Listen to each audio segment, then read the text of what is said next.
Round one. Put him down once and for all. First strike. It's not just about the new abilities.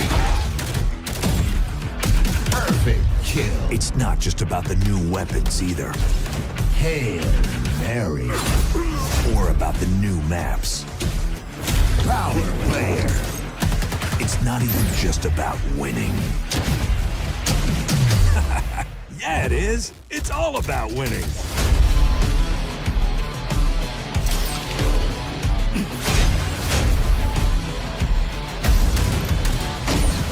Extermination. Killing spree. Unfriggin' believable. Double kill. Victory. Y'all ready for some hot red on blue action?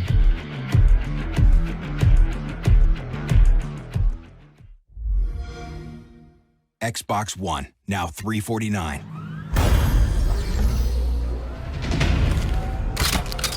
Ready! Let's move!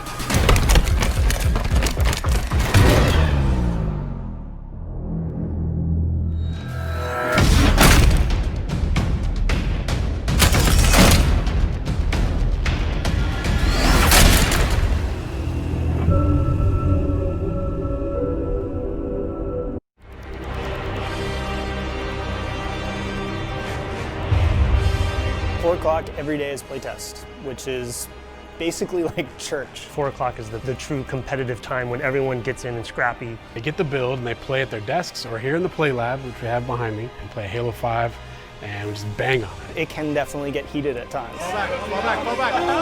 We have a lot of trash talkers on the team, of course. You know, I'm swearing and cursing and blinding. Halo kind of brings it out of you. And then it also escalates. This guy pulled a scumbag move, in my opinion. Don't take credit for the worst name that came before People that. get really pissed off and they just start yelling at each other, just having a great time. Let me grab the VR and run all the way over there and give them another one.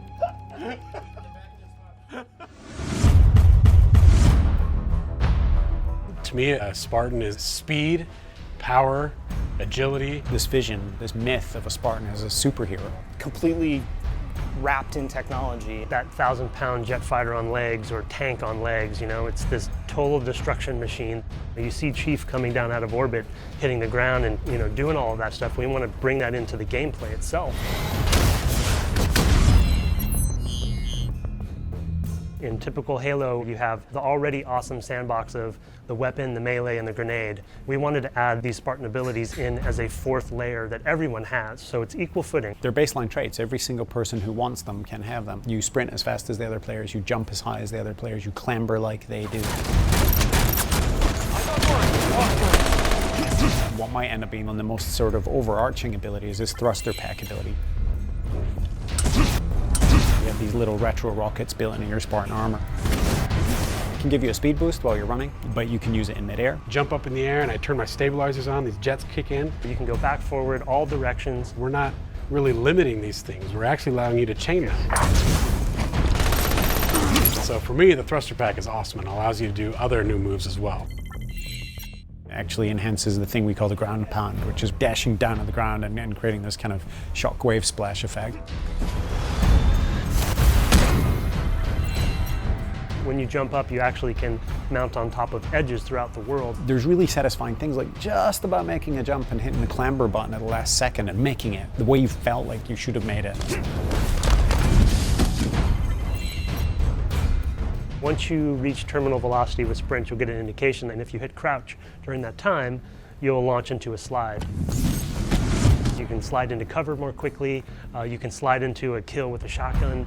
You kind of really have to make an important decision on the battlefield. So once you gain that terminal velocity, you can use slide, but you also can choose to charge. You hit your melee button, you just bash through anyone.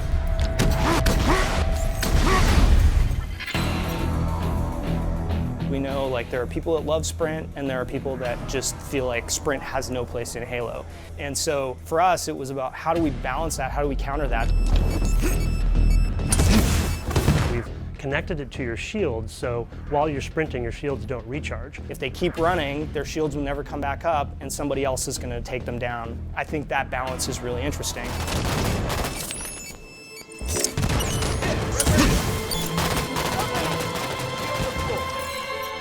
Smart scope fiction is actually, it's been built into the game since day one. You were doing it with a pistol. It was cybernetically linked to your helmet. The Spartan would see what was ultimately just a zoom. Every weapon now has a zoom in. Holographic image comes up, it's all slick. It helps me with some types of weapons, especially rapid fire weapons in my case, but otherwise I tend to just aim from the hip anyway. Hip fire mode is accurate, same as it ever was. If it becomes such that everybody feels like they have to be using Smart Scope in order to be competitive, then we've broken the game. You're going to use your Smart Scope and zoom in with any weapon, but you also can be de-scoped out of it by the enemy. There are so many different tactics that come into play, and that's something that we've tried to build into all of the abilities for Halo 5.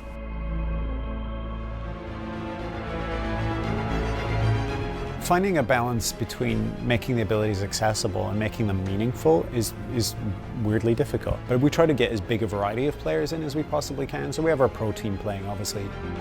Pro team has been amazing to have. It's a resource I've never had on a team before, where you have such a rabid, vocal community, and then you bring some of them in who are really good at the game. I'm under, two above me, three above me. They do things that you would never expect. They find any upper hand that they can find in the game, they're going to exploit. And that's good. That's what we want to see, because then we can fill those holes.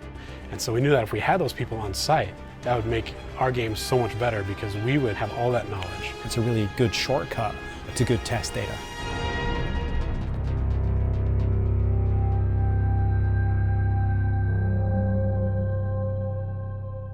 In terms of playing the pro team, that is a horribly demoralizing experience. That does not end well, playing against pro team. Basically just getting pounded on, brutalized. You are this little baby mouse, and they are like this gigantic puma just batting you around and then finally putting you out of your misery. And that's not fun. We're in the play lab. It's pros versus devs. This isn't happening! I wouldn't say I'm nervous. This isn't happening! You know, it's more so anxious, I think is the right word. Woo! Let's go. One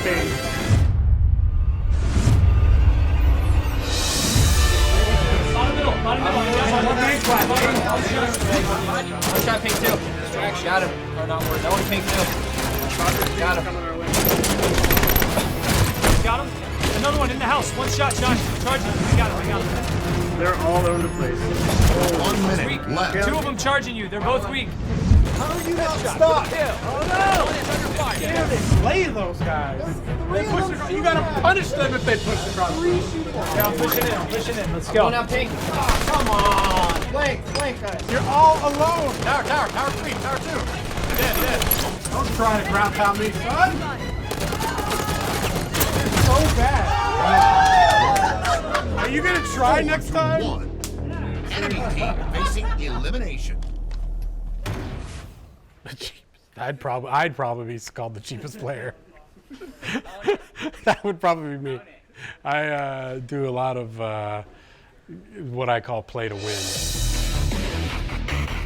We're kind of the old school beta where it's like, here's our software that isn't finished yet. Honestly, we're nervous about it, right? Like we think we've got it all figured out, and then we're going to throw it out there and everyone's going to break it. And so for us, we come in, we play the game every day, but there's only so many people here at 343, there's only so much we can do. But now, this is about opening it up to the world.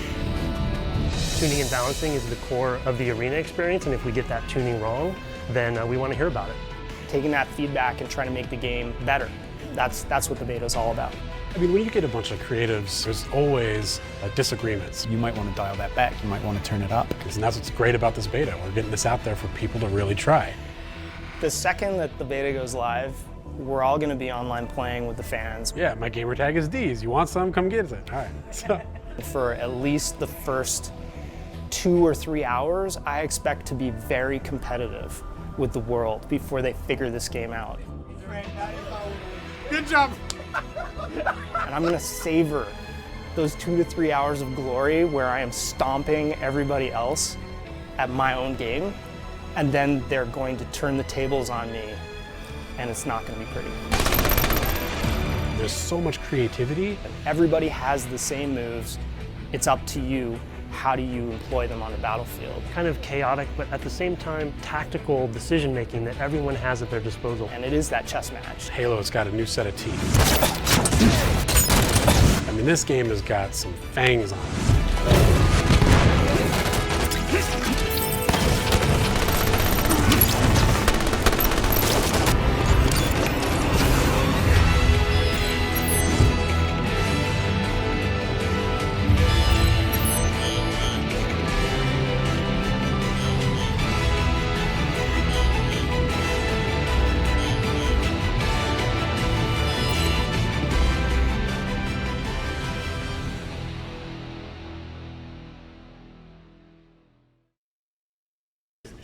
You ready? Have you been practicing? Get on, scrubs.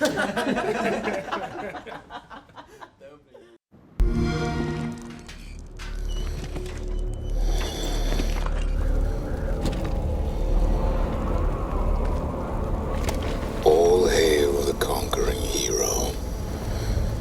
Let us remember him as our protector, and not the one who gave us this. As our savior, and not our betrayer. Let us see him forever as you, and not as you. All hail the conquering hero. The one who was supposed to save us all. But now I must save us from you.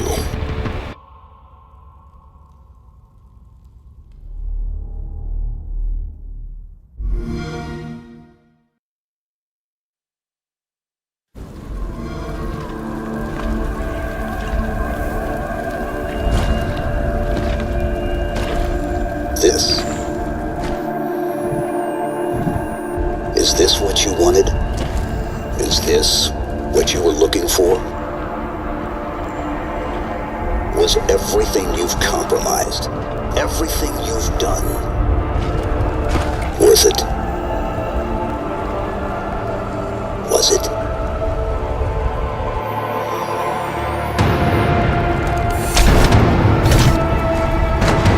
You've completed your mission, Spartan Locke.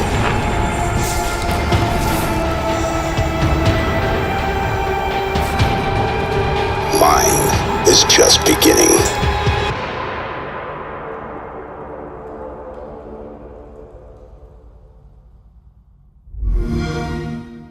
Prepare for the hunt with Xbox One and the Master Chief Collection, now $349. We have just received confirmation from Meridian that on October 27th, 2560, Spartan 117, the man most commonly known as the Master Chief, died in the line of duty. Out of respect to those who may have lost loved ones in the event, we are holding back the complete account. The Master Chief would never have agreed to special treatment, to be elevated above anyone else. But we must acknowledge the loss we have all, our entire species, suffered today. And we must fight together as he fought. We must end this, not be ended by it.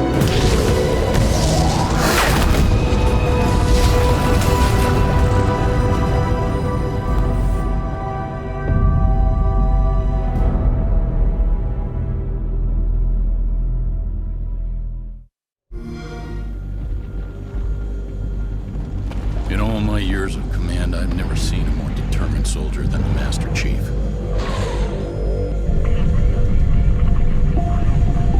You know his service record was unimpeachable. But he's not responding to orders, and he's setting these things loose.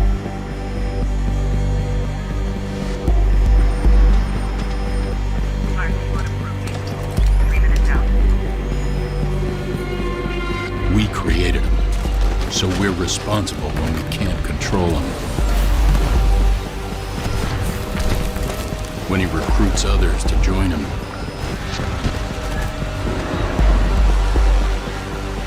the only thing worse than losing a hero is watching them turn against us.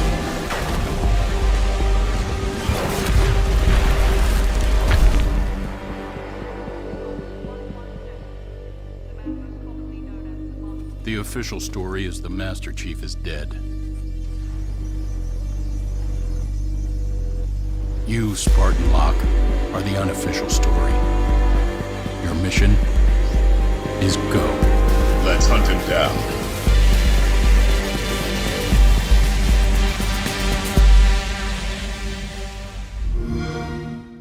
Get the Xbox One limited edition bundle.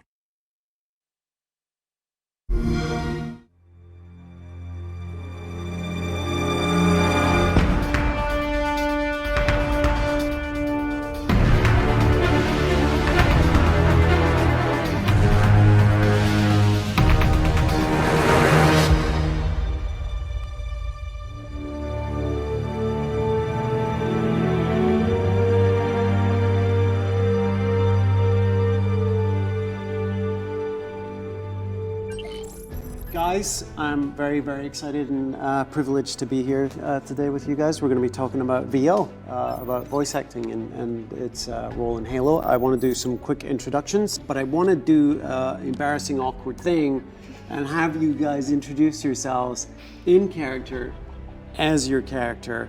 And I think we're going to start with EK, who arguably has the sexiest voice. I would agree. I mean, sorry. My shirt moved when you talked. Introduce give us your name, but then introduce yourself as your character. Sure. My name is E.K. Amati, and I'm Spartan Jameson Locke. Ooh, that's going to be hard. Can he introduce me? Yeah, I can. Yeah. Hi. Hey, I'm Darren O'Hare, Thomas Lasky. I'm Steve Downs, Spartan 117, Master Chief. And as a matter of fact, I do need a weapon. Wow. No, I really do. Well, Chicago, it's a rough time. Yeah. Wow.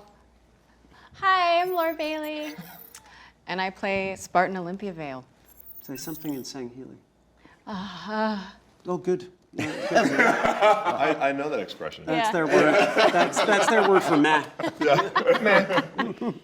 I'm Travis Willingham, and I play Fred 104, Blue Team Leader. Oh, yeah. Damn straight. So we're really here to just have a conversation about VO. It's kind of a superpower that you have all these voices and that you have particularly charismatic and exciting voices to begin with.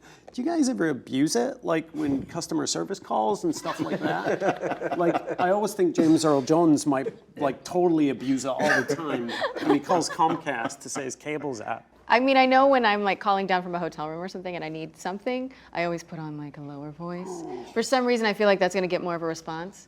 More of a club sandwich. Yeah, a better club sandwich. I think so. I think you know, you're right. But if telemarketers. all right, if telemarketers call, jam. then I answer as a little girl. Like a almost tiny every little time. girl. Can you creep us out a little by? Hello. Oh, hi, little girl. Are your parents home?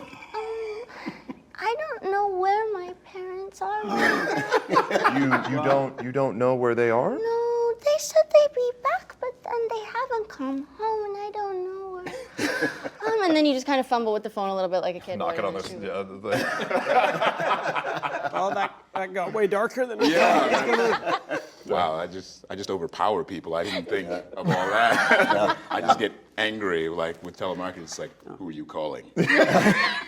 Are you sure you want to talk to him? He's not here. Yeah, that would be tough. I think they have a rule where they can't hang up on Yeah. you, right? Yeah. You have to be the one to hang up first. Yeah. Sometimes they talk like this. What are you offering, man? What are we talking about here? Can we negotiate some price? Darren, do you have any? I mean, Thomas Lasky's too new for you to pull that one. Right. on No, but I think you random. guys answer the phone way too much. Like, you got to screen your call. That's true. There's that. That's only if you want to screw with somebody. Osiris, form up. Everyone ready? I want to take a step back. Obviously, Steve has been working on the franchise since its inception, and you probably recorded in 2000, but appeared in 2001, right? But EK is brand new to our franchise, but his story is a little bit more complicated because as we we hired an actor called Mike Coulter to play Agent Locke for Nightfall, and then obviously becomes Spartan Locke. And actually, some of our fans have already reacted very positively and strongly to EK stepping into those shoes. How does it feel just stepping into, like, not only a new character, but like a kind of pre-existing real person face? It's weird because on the one hand, you know, as a voice actor, it's something I feel like I do every day. Yeah. You know, coming in and being somebody that I'm not in real life. On the other hand, it's a real person, you know, somebody that people are familiar with and there's a history there and so on. I think the character of Locke is something that I really gelled with immediately. And so as soon as I got there, it was like it all fell together and came out. We know that people love your voice, but how do you think you're going to deal with fans who are so protective of Master Chief, thinking that you're coming in to steal the limelight or arrest him, technically? Yeah, I mean, a lot of that is already happening. Yeah. People have been, you know, people love the Master Chief. I love the Master Chief. You know, I am a huge Halo fan and I played every game. I know the story in and out. I've even read some of the books, you know, so I definitely sympathize with the fans that have that love for the Master Chief. And I don't want to take away from that. At the same time, you know, I have a job to do. You know? There's something there, you know, and Locke has a very clear directive and things that he has to deal with and understand in the context of not only like his story, but what's going on with Blue Team as well. Yeah. And I think EK does a fabulous job. It's just unfortunate that it didn't work out for Locke, you know, it just didn't really. Steve is not spoiling the game. These are lies. And actually, speaking of which, so Laura, you're actually kind of a big gamer yourself. Like, I'm not going to say geek, but kind of. I'm a geek. You can be pretty traditionally obsessive, compulsive gamer. Totally geek. How was it coming into Halo? Is there any different kinds of pressure versus other jobs? Or?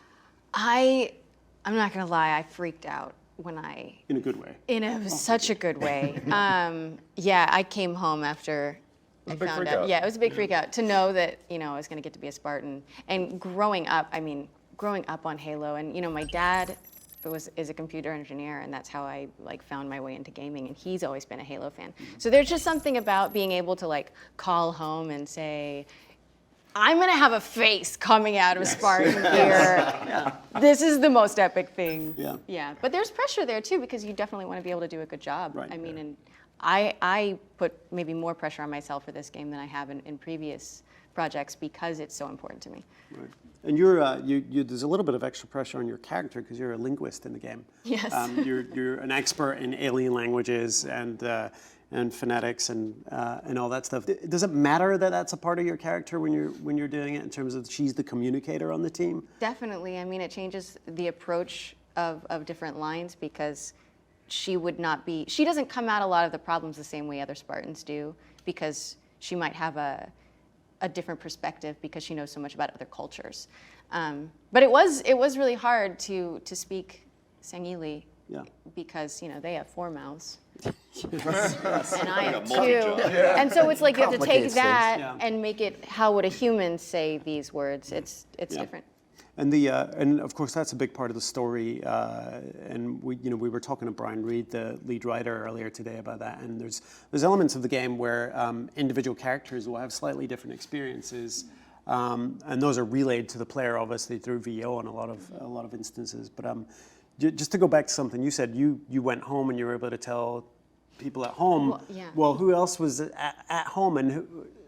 Yeah, so Travis and Laura. I know, I just kind of referenced you for that. Yes. Travis and Laura are married. This is not a secret, but did you say what? Yeah. But did you guys find out at the same time that because you were cast as Fred, presumably a different time than the Olympia decision was made? Were you second? No, I was first. Right. Doesn't even matter in the story. Yeah. I was first. Because there was like this big long callback process. It was crazy. Right, yeah. And yeah, I remember being so excited, and then because you didn't think you were going to get to do this one because you did Spartan Ops before. Oh, that's right. And so you were so excited when you got to come in and do this game as well. I had a vendetta. Yeah. Point to prove. Well, your character Fred is there's a lot of fans out there who have pretty probably pronounced idea of what Fred sounds like in their head, and you're not going to match that. How is that as an actor when you're coming in to play a part that people are super familiar with, but it's never been expressed in that media before? I think it's just like you said. You could put that undue pressure on yourself, or you could just go, there's no possible way that you're going to match that. Maybe for a select few, and for them, you're welcome. Like, that's exactly what I was thinking of. But otherwise, you just approach it like you do any other part. Do the history, the research on the character, figure out what his relationship is with Chief, and that sort of informs, what it's going to sound like. And then it's a collaborative process with everybody.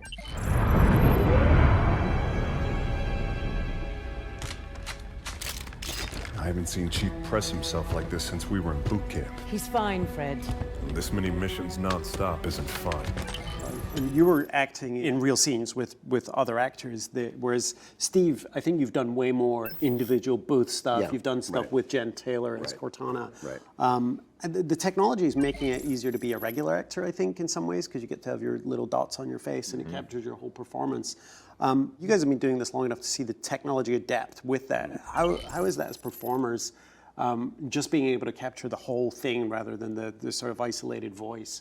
Does that change the way you work, or? Well, it's certainly different. I mean, going back to Combat Evolved, at the time that I went in for the first session, I didn't even know what he looked like. There was not even a rendering of Master Chief, so there was just really a discussion about who he was and that kind of thing. And so, and now, with the way it is now, it's so evolved, and it does change your performance. I think it makes it more real in a sense. I mean, I've heard that the biggest single change is just being able to act in scene with the other actors, so that you're not like talking to a script It's so amazing, and it makes such a difference to actually react off of somebody else.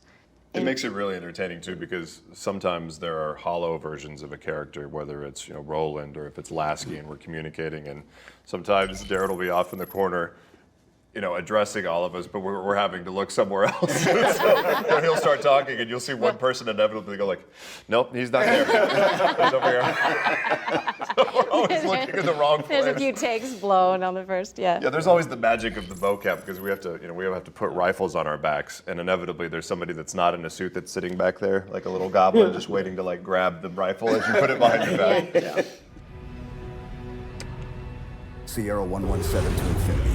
Blue team has located Argent Moon. Signs of hostile activity, but she's still here.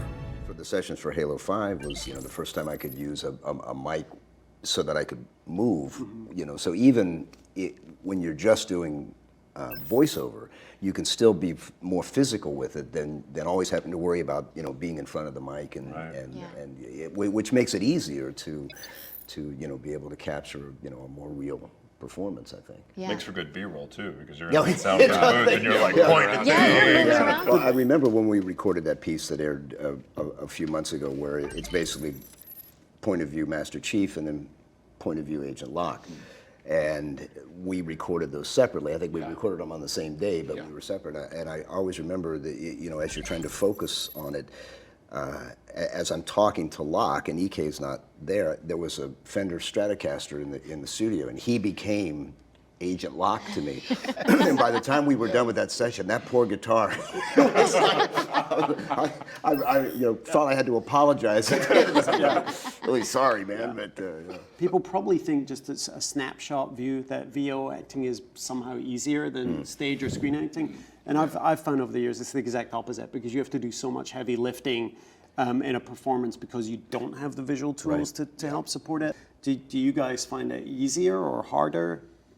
It's a whole different process. It's so different. It's And so that goes crazy. to the mocap part of it too. Just shooting is so different. It's so different. I feel like mocap is this weird mesh between film work, stage work, and VO work, because without one of those elements, the mocap is not going to come together in the right way. Right. There's a lot of film actors that come in that have only done film and they haven't done a lot of VO, and they'll get onto the mocap stage or they'll get in a booth. And film is so amazing at capturing thoughts. If you're in a close-up, any change in your eyes, you'll be able to see what's happening, and that isn't there with, VO obviously, but even mocap, it's not that sensitive. You have to just be, it's got to push through in a different way. Yeah, and so it's just a sometimes different skill set. I'll ask like, where I need to know where my mark is or where is the camera going to be, and a lot of times it's not entirely set. You have the ability to, much like a stage freedom, to go where you want, and then later they can move those cameras. They can change the way that it, way that And the it player moves. can too. Yeah. The player, Exactly. eventually the player is going to be directing the scene that that Brian Goodrich, our actual director, slaved over to get it just perfect, and then the player comes in and it's like just jumping around all over the place, and takes that beautiful moment and just destroys it, meleeing everyone in the scene. Crouch up. Obviously, Laura, we mentioned earlier you're a gamer. Are you guys all gamers? Steve, I obviously know your gaming history better than... Yeah, my gaming history is marked. I remember the very first time I ever made an appearance on behalf of Master Chief. When I went down, was at a store opening in Florida, and I said I have two conditions. I do not dress up as the character, and I don't play the game. Fine. Well, we get down there, and of course, unbeknownst to me, they had set up a contest where the winner would play me in Halo. Yeah. And I said I don't play the game. They said it's all right. We've rigged it. They put it on the what they call the Juggernaut setting, so you can't lose. Just keep your hands on the controls, keep hitting buttons. Yeah. And you will be fine. Well, an 11-year-old girl won the contest. I lasted 15 seconds. I'm not kidding. With all your cheats in there. with all the cheats in place, I lasted 15 seconds. Wow. You have never been more humiliated than when an 11-year-old girl gives you one of these. Really? Really? Yeah. You're just spinning in a circle. Yeah. And Yeah. Ike, you must have been a gamer as a kid, right? Like, I actually wasn't. My parents, I'm Nigerian, and in our culture, education is everything. And so video games were not part of that plan. So it wasn't until I was probably, I think I was 12 or 13 when my Uncle Austin came to visit and he bought us our first Super Nintendo, and the world opened up. Yeah. It was amazing, and I've been hooked ever since. The camaraderie of playing with my siblings and then on to college with my buddies. I loved it, this is gonna sound a little bit weird, but Darren, your actual bio sounds more like a game character bio than the game characters. Can you just tell these guys, at least at the table, what you did before all this? Yeah, I was in the Army doing intel work, and then I got recruited by the Department of Defense to work on a joint task force doing counter intel as an agent. And I started training for undercover work, and I actually started taking an acting class that was told would help with believability in undercover work, and then moved to LA and started acting. So you say. Wow. 2 years ago, you're like, I was in the Army. Why do I not know this? Are you a spy now? You're a spy. He is Lasky. Tom, we can stop this. I'll make arrangements. These guys have a lot of work under their belt, but you guys, between you, have been in literally every single video game that ever shipped, right? And you've been in Halo 3 times alone as three separate characters. Yeah. So list off the games you've been in, because it's a ton. I started as Blood Rain in Blood Rain. I don't know. You have a list. Let me see. That helps me. BioShock, Dragon Age. Yeah. Street Fighter. Who were you in Street Fighter? Chun-Li.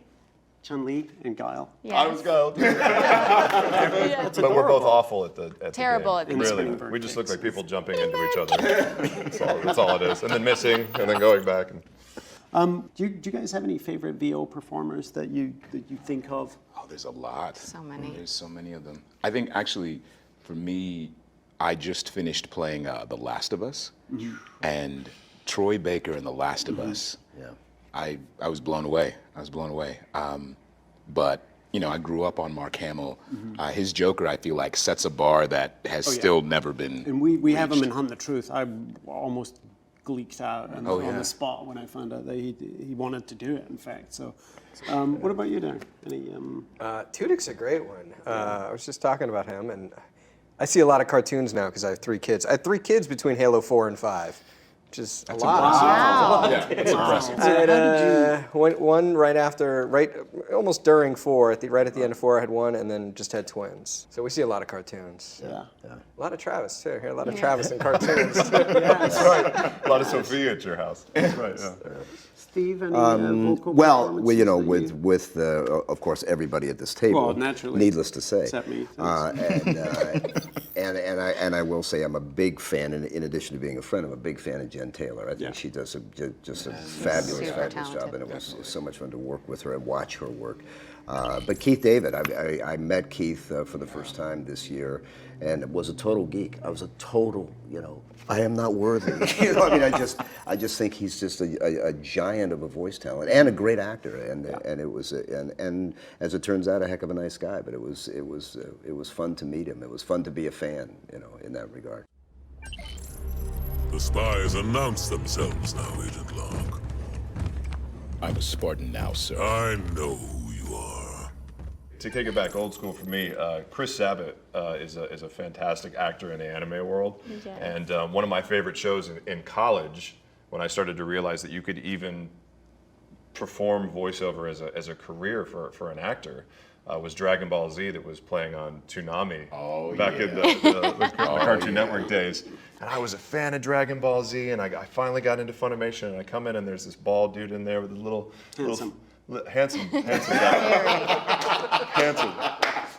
flavor saver, and he's got this crazy deep voice, very EK deep voice, and he's like, "Hey man, I'm Chris Sabat." I was like, "Oh man, you play Vegeta in Dragon Ball Z? That's amazing." He goes, "Well, Vegeta, Piccolo, Mr. Popo," and Yamcha starts listing like 9 to 12 different characters. I'm like, how do you do that? Yeah. And it was the first time he's like, "Man, you just pretend." I'm like, what? And that's like the modern version of Mel Blanc. Like when you read the IMDb for Mel, you're just like, basically every cartoon I ever liked when I was a child. Right. He was and just doing crazy stuff with his voice, not just performances, but like vocal flexibility. What are your guys' tricks for bourbon? Works well. That's not the first time I've heard you answer that. Today, this very afternoon. A lot of studios don't let us use that trick. So weird. I think I do something that probably drives my wife crazy, which is that I talk to myself near constantly. Like, I'll hear something that catches my ear, and then I'll go around for the next hour trying it in different ways, and trying this, and so I go, well, mimicking. Yeah. That and the physicality that I imagine as I stomp around my house doing this. And my wife is like, EK. Yeah. Doing it again. Yeah. EK's mentally ill. I married him for a reason. We get people that ask a lot, like, how do I get into voiceover? And mimicking, like you said, is so huge, and that's pretty much the only way to learn it is either you have a really great ear and you'll pick it up really quick just by listening to it repetitively, or hiring a voice coach and having to really drill it. But that mimicking ability is everything. Yeah. Here you go. Thanks, Kelly. Everyone ready? Affirmative. You good?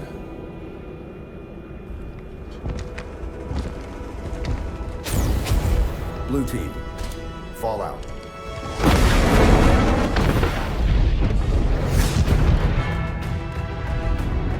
What is the weirdest line you've ever had to say? And you know what it is. There must be one where you're like, I have it instantly. Anybody else? I do. I don't think it's. Mine was in a series where I said, "Feel my wind." Oh yeah, that was. I literally looked at the driver's like, "This can't be the line. This can't be the line." He's like, "Just say it, man." I was in that series with him. My response to that was. Is it anime? Yeah. Or some kind of I can feel it. I can feel your wind. I can feel your wind. That was one of my lines. Brilliant. So I got this audition to do Shaq, right? And I can't do Shaq. I can't. My Shaq is terrible. But they were like, do it anyway. And I was like, all right. So my Shaq sounds like this. That's what it sounds like. I knew it was going to be good. I like it. I like terrible. it. And so I got it, and I was like, oh, no. Why did you pick me? Now I have to do it. It was for, do you remember when he was doing Icy Hot? Yes. Yes. It still is. And so, yeah. I remember Shaq Fu. I go all the way back. So I spent a lot of time talking about rubbing myself and touching myself and putting it in the right place. It was like half an hour of that before we actually got to the 3 lines. It was terrible. That's the best thing ever. I don't want you to talk in your normal voice. That's how you should answer the phone when Comcast. Exactly. Wait a minute. I forget the exact line I said, but I remember I was on fire and I was yelling at somebody who lit me on fire in a game.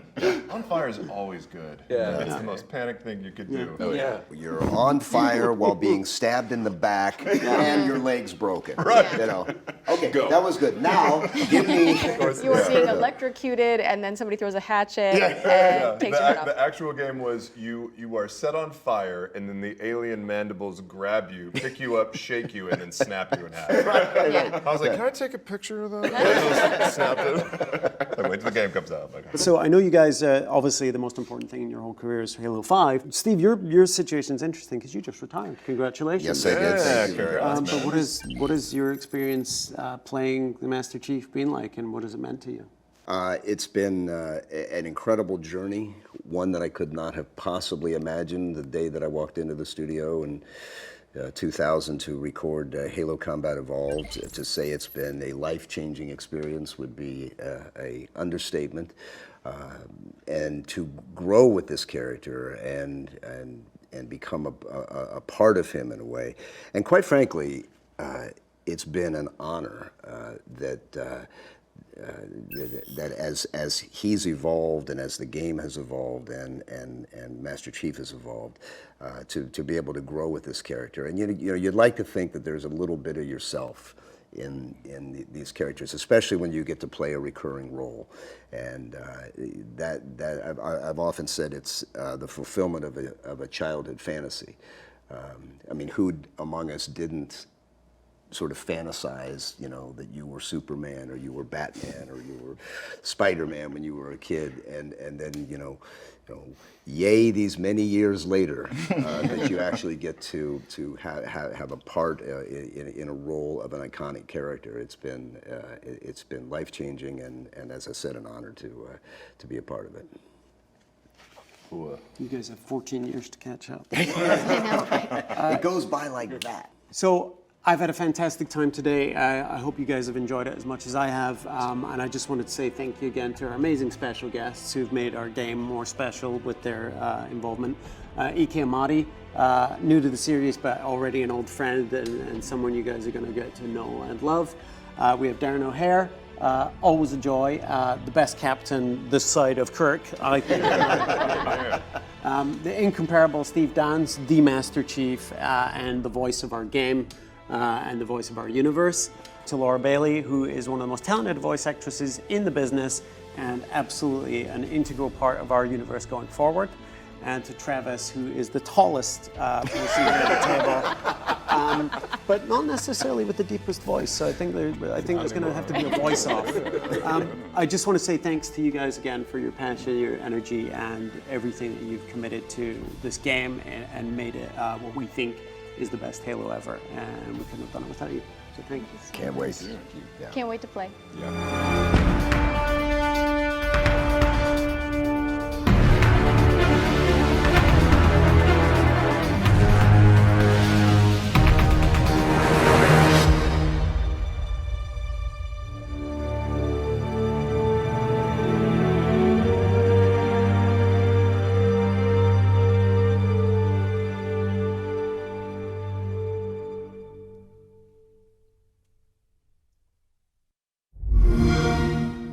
Play the greatest games lineup in Xbox history.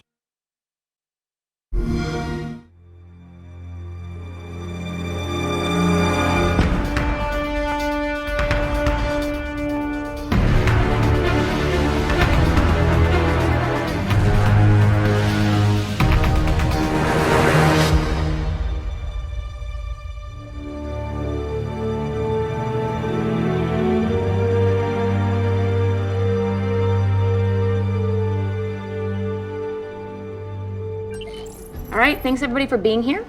I'm Tina Sumford, Director of Programming at 343. I work with all of you in some way. Brian Reed, head writer of Halo 5.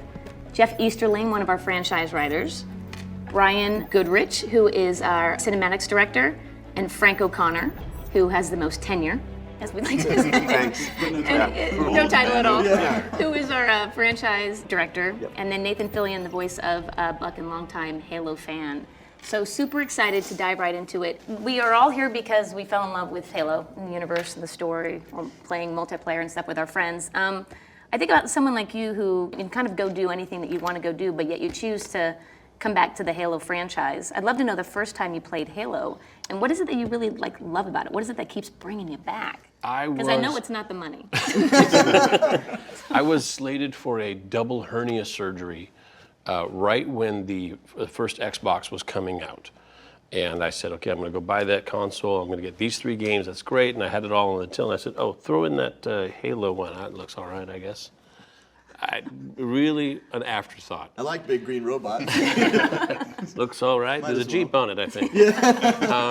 And I went in for the double hernia surgery, came home, and there was really nothing I could do except order sandwiches and sit on the couch, which worked out perfectly for playing some Xbox. And I played the couple, it was a driving game, a fighting game, I can't remember what the third one was. And then I threw in Halo, and it was over. That's what I did till 3 o'clock in the morning every day. I was hooked. I couldn't stop. And when I was stopped by the game, I'd back it up and lower down the difficulty and then keep going. Once I made it, I'd come back and bring the difficulty back up, try to, it was intense. It was involved. I found it incredibly challenging. I found it incredibly cool. I wanted to finish it just so I could start it again. I was hooked. I was hooked. I love being an ODST. Just point and shoot. None of this gray area BS. So how do you then take that and all of a sudden get in the game? Did Halo call you? Did you call Halo? I was public. I was very public about really enjoying Halo, and I got a call from some guys, and they said, how'd you like to come in and do a couple lines? And I said, yes, absolutely. I did that. Some of my other buddies started getting involved with Halo, and then they started kind of poaching guys from shows I've done. Gina Torres came in, Alan Tudyk, we all came in and started, all those people from Firefly started coming and doing lines.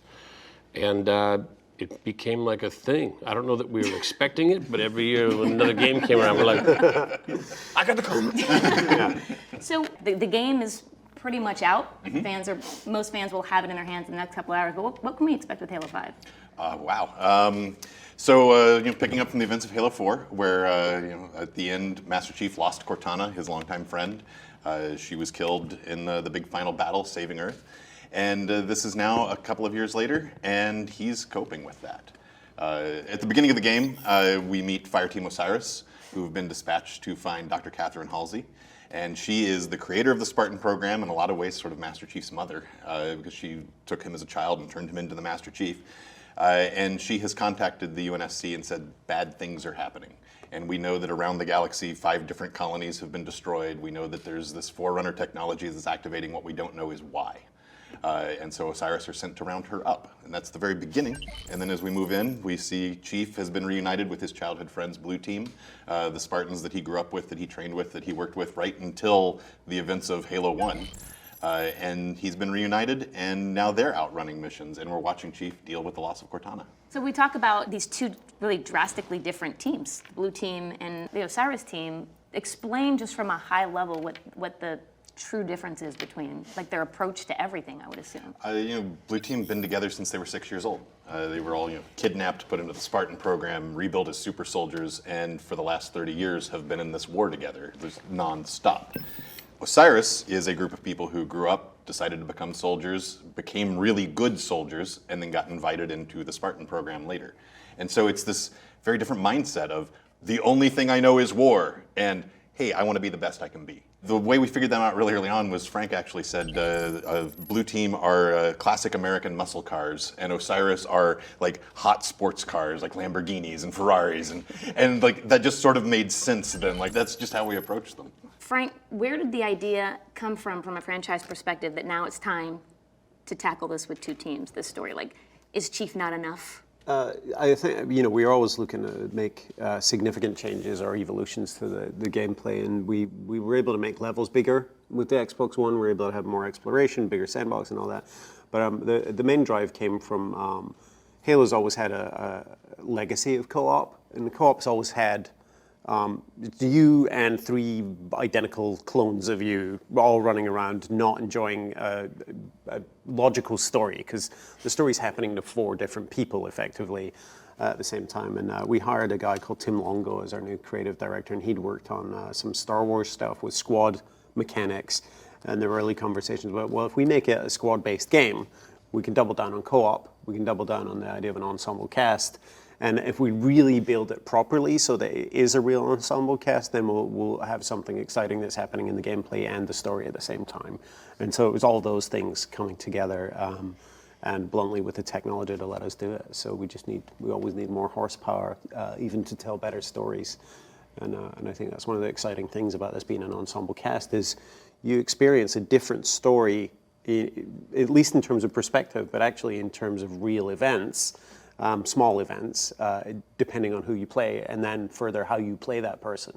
So if you play a Spartan Buck and you play aggressively, you'll find out things in slightly different order, and you'll get a slightly different perspective on the action, and it will change some of the circumstances in the story. Well, it just so happens we have Spartan Buck. Yes. I knew he looked familiar.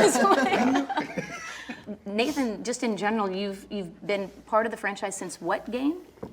Halo 2. Halo 3. Halo 2, I had a couple of lines. Yes. Right. You were that guy. I was a random soldier getting beat up on by Covenant guys, and if you didn't rush in quick enough, I would die.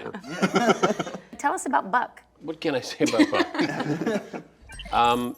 You know what? For me, Buck has always been the experience that I want to have as a player. He seemed to be a reasonable guy. He seemed to be a kind of a go-to guy at the same time.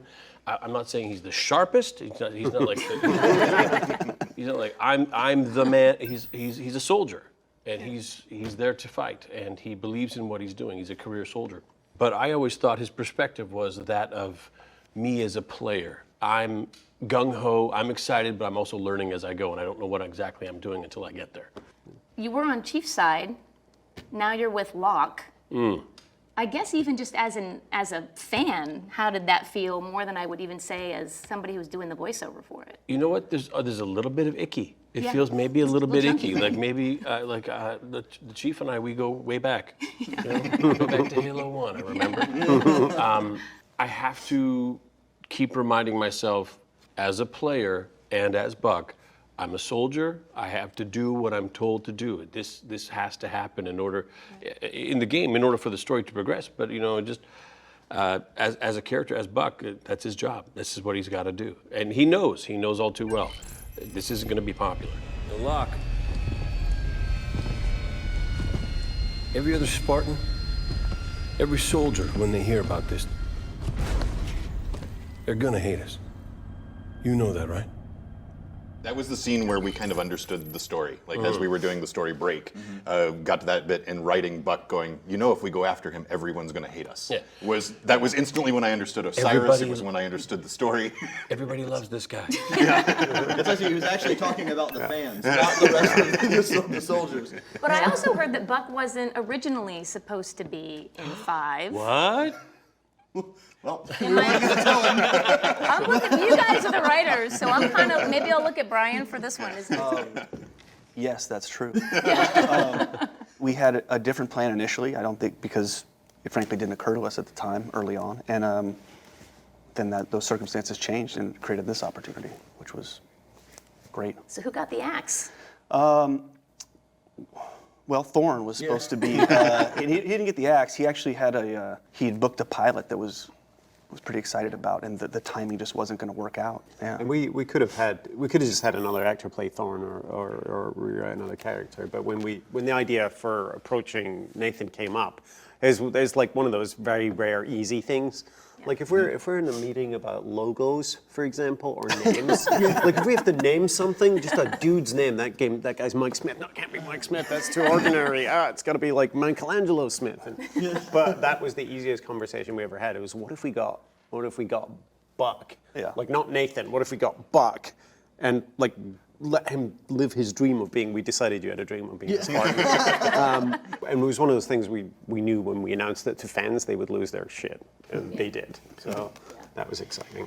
So we're familiar with how film and television works from a writer's room. You know, we see parodies and stuff on that, and some of us have been in those types of rooms. When we think about video games and sort of being this different medium, what can you tell us that's different that maybe would surprise people about how you go and you write a video game versus writing a TV show or a film?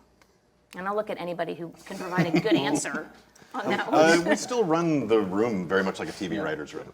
It's get in, decide what the plot problem of the day is, and just start breaking it down.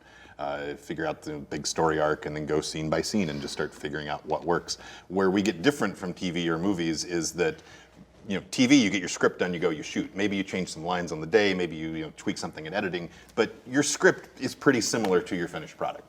With us, as we record our first batch of dialogue, we'll get gameplay, and boy, this chunk of gameplay isn't working, or hey, that line's not working, and then we'll rewrite things, and we will rewrite constantly up until almost before we ship. Like, I think our last session of recording was May, and we were rewriting the night before that last session, just to get it working. It's funny that, even your example with Thorn is a great one. Sometimes we're like, well, the story's going to go in this direction. Just kidding. Like the story itself kind of evolves and changes in ways that surprise us, which is really an interesting part of the creative process because it feels far more organic than one might think. Come a long way together. A long way yet to go. Let's make a good jump like we mean to. And handle fools like we need to. Talking about the difference between TV and games, technology limitations and opportunities change the story all the time because sometimes it's the opposite. Sometimes because somebody comes in from off stage and says, we can have flying boats now. So if you could just have a flying boat scene happen in your story, that would be great. And you kind of have to embrace that. And that's I think that's the hardest challenge is turning the technological opportunities into story. And plot opportunities. I think that the place we've been most successful with that in Halo 5, I think, is the way the ensemble works. So it's just this really great blend of acting and technology all coming together. Because games, let's be honest, have not been perfect at telling stories so far, and we keep evolving it. And that's, I think, story's always the furthest behind the curve in terms of method. I think if you make a game that's all story, you can have an advantage there. But I think if you're making a classic video game where it's mostly gameplay, telling a good story is actually really hard, and we still don't have the Citizen Kane of that yet. Like we're just in the talkies phase, I think. Well, and in Halo 5, like the horsepower behind it has allowed us to tell some of those stories in different ways by giving more opportunities and options to the player, which is really neat. Because you're always going to have I'm just going to blast through this, I'm going to get the stories through these incredible cinematics, and there you go. But you're also going to have the players who, if they slow down a little bit, they're going to be rewarded with a different kind of experience. They're going to get dialogue they wouldn't have gotten otherwise. They're going to, find some perspectives of some of this ensemble cast that you're talking about, and it's neat. That's again one of the things that kind of sets the medium apart and continues to set it apart from film and TV is that control aspect. There's not such a wall between what's happening on the screen and the viewership, essentially. You have to also, when you're thinking about video games, redefine what story actually means. I think, for me, the tipping point in Halo, I liked fighting through the Pillar of Autumn. I thought it was fun, and it was scary, and it was exciting, but it was a very traditional video game. I'm in a spaceship, I'm shooting aliens. Yeah. When you crash that Bumblebee escape pod onto the surface of the Halo, and you literally pop out, and you're looking at the world, and I just walked up and looked at the tree for 15, 20 minutes, an awkwardly long time just watching the sun dappling through the tree. That was story. I'm on a strange world in the blackness of galactic space. This is story is happening even when nothing is happening. That's something I know we talk about all the time in terms of how much is too much, how much is not enough, and him and I are constantly having debates about that, positive debates, but oh, I know the feeling. And you've got to take the first pass at everything. So it's, I'd just be curious how you kind of deal with that. We always look at what we call the golden path, like the thing we know 100% of our players will do. And we make sure that that's where the core story you need to understand lives. And so once we kind of got that in place, we get to start exploring. So in Halo 5, we've got a planet called Meridian, which is this glassed world. The Covenant, the bad guys from the previous Halo games, destroyed this planet during the war. And you've come, and the locals are trying to rebuild it. And that's a thing we haven't seen in the Halo games yet. It's been, we've seen things like that in the novels and the comic books and everything, but we haven't had a chance for players who only know the games to explore that space. So we got into exploring, what does it take to do that? What do you get to do when you recover a world? Now, if you just play the Golden Path, you come in, you know you need to go to town, you know you need to talk to A, B, C, and then you know you leave town. But if you stick around and you explore, you find out all the story. You learn about who the people are, what their relationships are, what they've got going. And that, to me, is what makes video games fun to write, is you get to go, hey, you know, when you were watching that movie and you saw that guy walk by and you're like, he was interesting, well, go talk to him. Go see what he's doing. Well, so we're talking a little bit about the story, but now, like, how do we go make that? How do you go execute that? You write the script, you direct the cinematics, which I would love to get into a little bit right now. Okay. What does that mean? Take us through that process and how you work with actors, and some more difficult probably than Right, others. yeah, no, he's a real pain, let's be honest. So I have the blueprint from Brian, and you know, we've beat it up on paper quite a bit. But we also do a pretty extensive previs process. And so I get a troupe of theater actors come in, and we go through the scenes and really kind of try to break them and make as many mistakes as possible, kind of on the cheap. Because once we come down to Los Angeles and shoot the actual performance capture work, the amount of things that are happening there on set with face cams and capture data and actors and studio time, the costs just kind of, they add up quickly. Performance capture, and this was your first time doing that, right? Okay, so you know, how did you enjoy that? I mean, they put all the green dots on your face and the camera. It's remarkable that in any sort of acting experience, there's an element of distraction you have to ignore. So rather than a bunch of guys with cameras around you, it was this floating headgear you're wearing, and everybody else looks pretty goofy. Yeah, yeah. Those suits are, I mean, they're not flattering to anybody unless you like are, you know, just have this incredible physique, and you know, I would never want to wear one. Yeah. Part of my job, I feel like, is just to get as many actors on set at the same time that are going to interact with one another, because the other thing that can happen is that you have this isolation factor where people are trying to pretend and there's nothing for them to play off of. And so it's really important to get the players there together so that they can really kind of forget about the environment and the strangeness of this space and have an authentic, truthful experience. You know what I did to create the Spartans, all in the name of the greater good. Doctor, we don't have time. Spartan Locke, please, bring John home to me. So how was the experience on 5? How with those particular actors? And It was great, but you know, we talked about ensemble, and ensemble means more people. And on 4, it was really like Chief, Cortana. Sometimes there was an extra 2 or 3 people there. Every single scene was 5, 6, 7, 8 people on 5. So yeah, there was a lot more people in the volume, the capture volume. How do you feel when you see your performance rendered like that? Are you seeing you? Are you seeing a CG object? Are you remembering the day when you see that? You know what was great was they had those wonderful television monitors around that we could look in, and you're seeing yourself in a giant armored, you know, outfit as you move. So you can kind of say, oh, you know what, I don't feel quite so ridiculous now. I can see how this could look really, actually, I'm looking pretty good in this. So it allows you to suspend the disbelief and really kind of sink into it a little bit and say, this is going to look really neat. However, once it is rendered, once I saw the trailer. Right, yeah. Wow, that was pretty spectacular. Cool. It had some sort of filter on it that made him, so let's just make him look a little extra handsome. Perfect. Enter. Locke, you buying the first drink when we're done? You ask, you buy. Fire Team Osiris, the light is green. I'm curious, as we make our way through the story in the campaign mode, is there like a little nugget of something? I don't want to spoil anything for the people that haven't played it, but is there a certain mission or something that you guys are especially proud of, or an introduction of a new character that you think, you know, you should really play through to this moment, or see how this unfolds, or this is the beginning of something else? I'm looking at you, Brian, because you wrote it, it's but if anybody else... all the beginning of something else. I mean, like, this is, For me, the biggest success we've got with this is all of the new people we got to bring to Halo. Fireteam Osiris. For gamers, Blue Team is new. For people who've been fans of the novels, like this is great. I get to see them in person now. And branching out the universe, making it bigger than just Chief and Cortana, which for fans of the novels, they know we've got this big universe full of adventure. Giving that to the gamers now, to me, is my favorite part of it.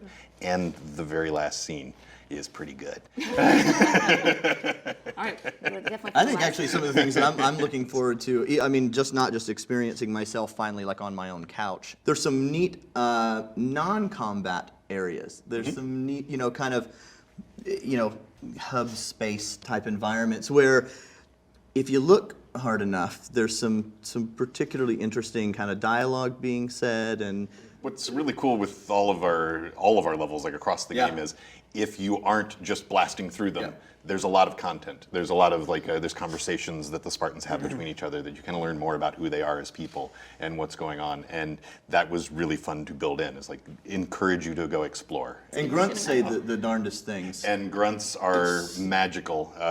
One of our writers on the game team, Nick Artizone, has done an amazing job. There's a moment where we visit Sanghelios in the game, and there's a place there where if you wander around, you will find a grunt and an elite sitting together on a cliff watching the sunset. One of my favorite parts of the entire game. And the grunt is just talking, and they're like an old married couple where the elite is just going, uh-huh. Mm-hmm. And the grunt is blah, blah, blah, blah, blah, blah, blah. And it just goes, we timed it out, it's a long time. You gotta quit talking in Sangheili, okay? You gotta talk human. I don't understand Sangheili. All I hear is work, work, work. Out there, some audience member is now saying, well, we got that instead of X feature because you did that stupid story. That's true, too. Which is not It wasn't confirmed until now. For somebody that's just getting into the franchise, what's the best way? Do you go back to the first game and do you play through the campaign? How do you introduce new people? Can you jump into 5? And understand really what's happening. Yeah, and a big thing for me with 5 was I wanted it to be a complete experience all on its own. There's obviously history that you're not privy to, but you can understand the story that 5 is telling you. If you've read the novels and you know who Blue Team are, there's stuff there to reward you for that investment. If you didn't even know there were Halo novels until you were watching this video, this story still makes sense. It still is a solid piece. Well, I guess that brings me to, do you know how this story is going to end? Sort of. More than you'd think. Yeah. And Brian early had talked about how you don't really know how the story is going to turn out because so many things change and it's always moving and shifting. But something happens at the end of Halo 5 that fundamentally and radically shifts the Halo universe. It's I would call it kind of a fictional singularity of sorts. That means that the next game can't be exactly like the last games because of the way the state of the universe has changed. Comm check.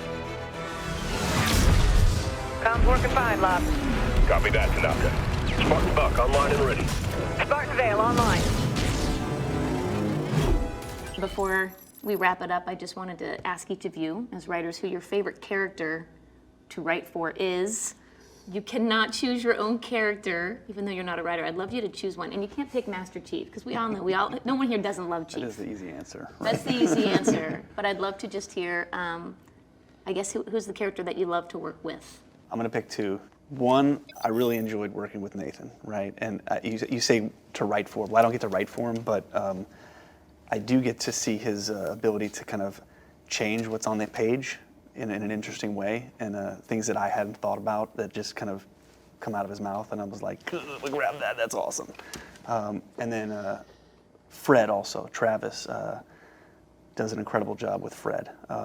And I really found myself enjoying working with him and really enjoying what he brought to that character.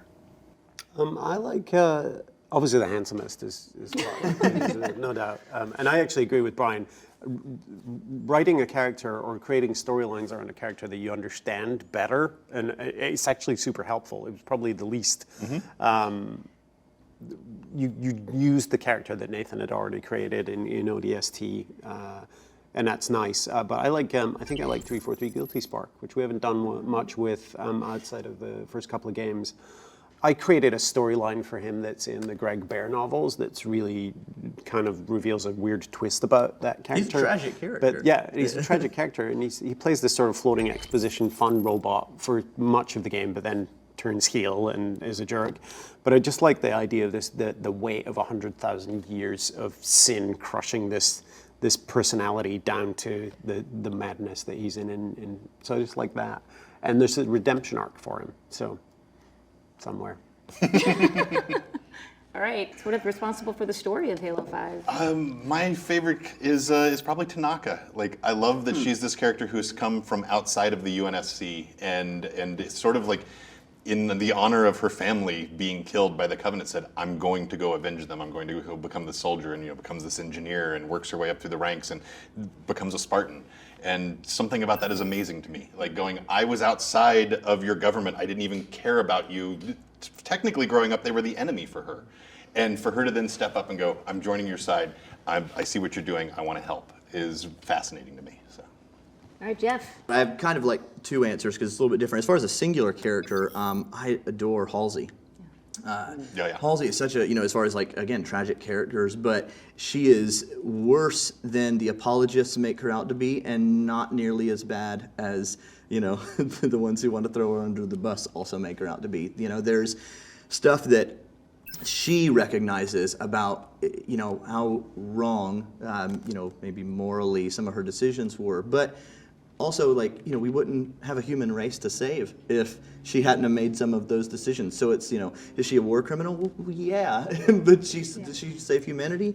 Yeah. And other than that, I actually adore the alien races. The Sangheili are just this super cool entity, and there's so much kind of gray area. I love the juxtaposition of the ones who are wanting to try to reclaim the Covenant as their own, and then the Arbiter who is like, no, give peace a chance. And I love the ancient history behind the universe. I love the Forerunners and the mystery and kind of the tragedy of the struggle within and fractures within their civilizations with the decisions that they made, and getting a little too big for themselves. So. Nathan. I don't write a lot of the game. Yet. The benefit of she keeps moving up. The benefit of playing another character is I can always saddle up to Buck and listen to what he's got to say. What's become apparent to me, though, in this, my takeaway from this round table is how much you guys honor, respect, and are passionate about this Halo franchise. I think newcomers to the game are going to be able to appreciate that, and I think people who are already invested in the game are going to be very, very grateful, I myself included. Thanks, you guys. It's really been great. Thank you guys so much. Brian Reed, head writer, Jeff Easterling, franchise writer, Brian Goodrich, cinematics director, franchise director, Frank O'Connor, and Nathan Fillion, the voice of Buck. So thanks, guys.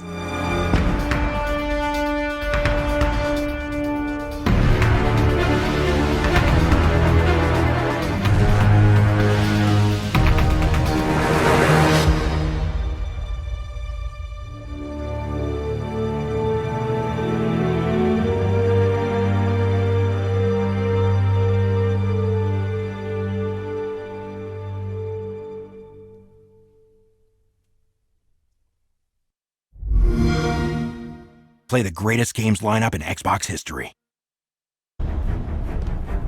Not just another target, Every target is just another target, Buck. 0631 this morning. Master Chief was declared absent without leave. I'm a Spartan now, sir. I know who you are. Yet now you hunt another Spartan, the greatest of your clan. Every other Spartan, every soldier, when they hear about this, they're gonna hate us. You know that, right? You're not the only one here because of him. Sanion, the Covenant's final stronghold. That is where you'll find the Master Chief and the Guardian he seeks. The Master Chief is called, but your passage is denied.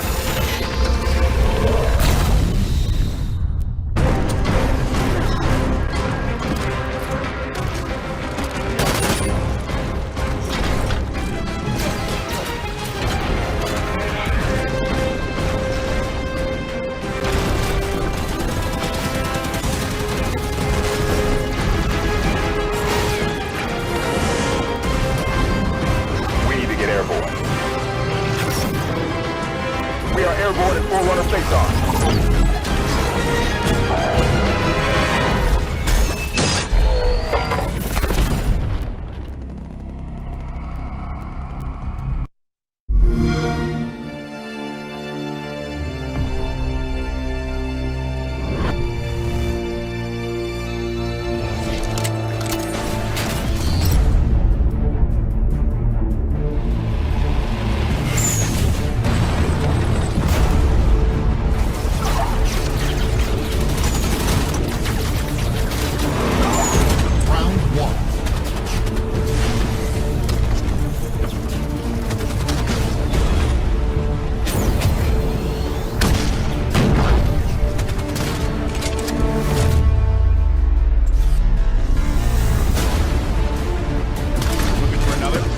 double kill, maybe a trip. Gets the triple kill. Brilliant plays out a hit here in the winter bracket finals.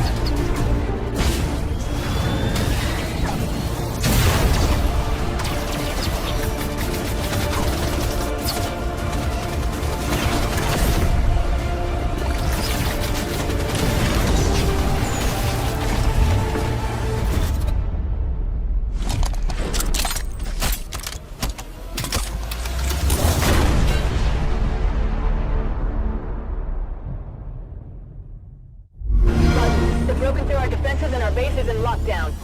Eliminate them to secure our home base. Let's go, Spartans! Let's put them down once and for all. Spartans are here. We got this.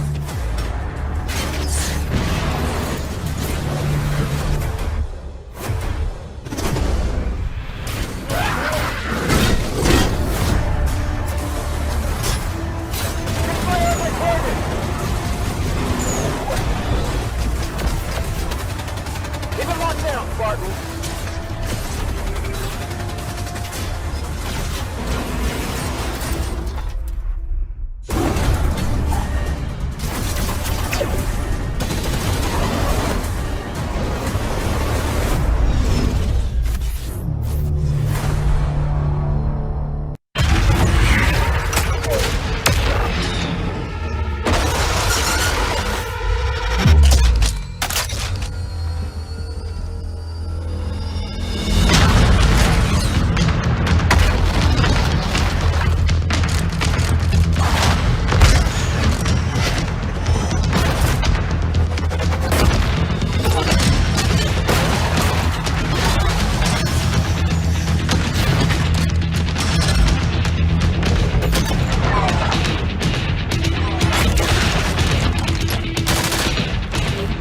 Sometimes you're the predator. Sometimes you're the prey.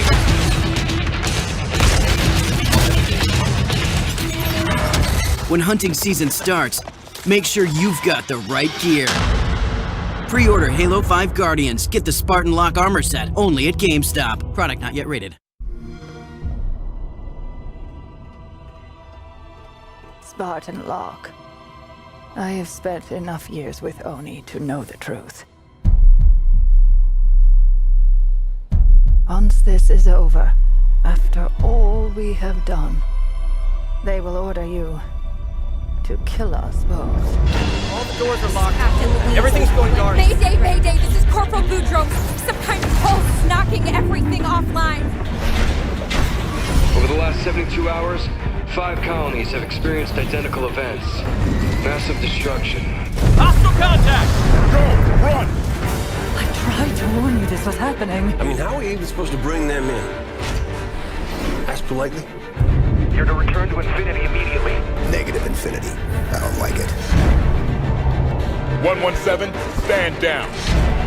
This is your one chance to come home peacefully.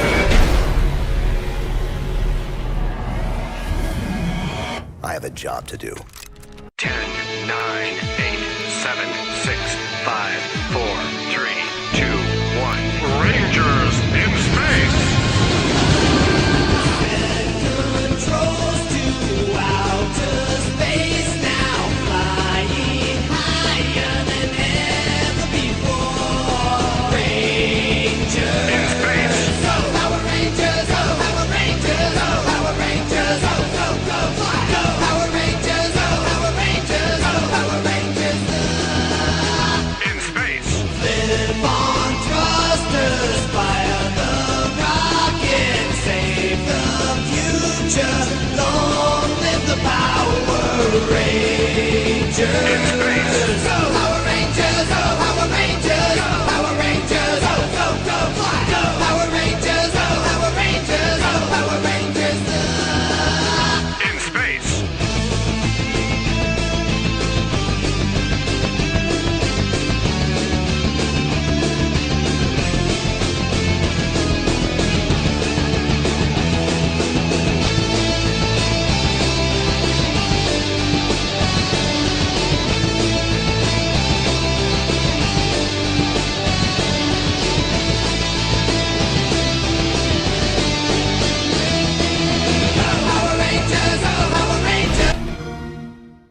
Get the Xbox One limited edition bundle.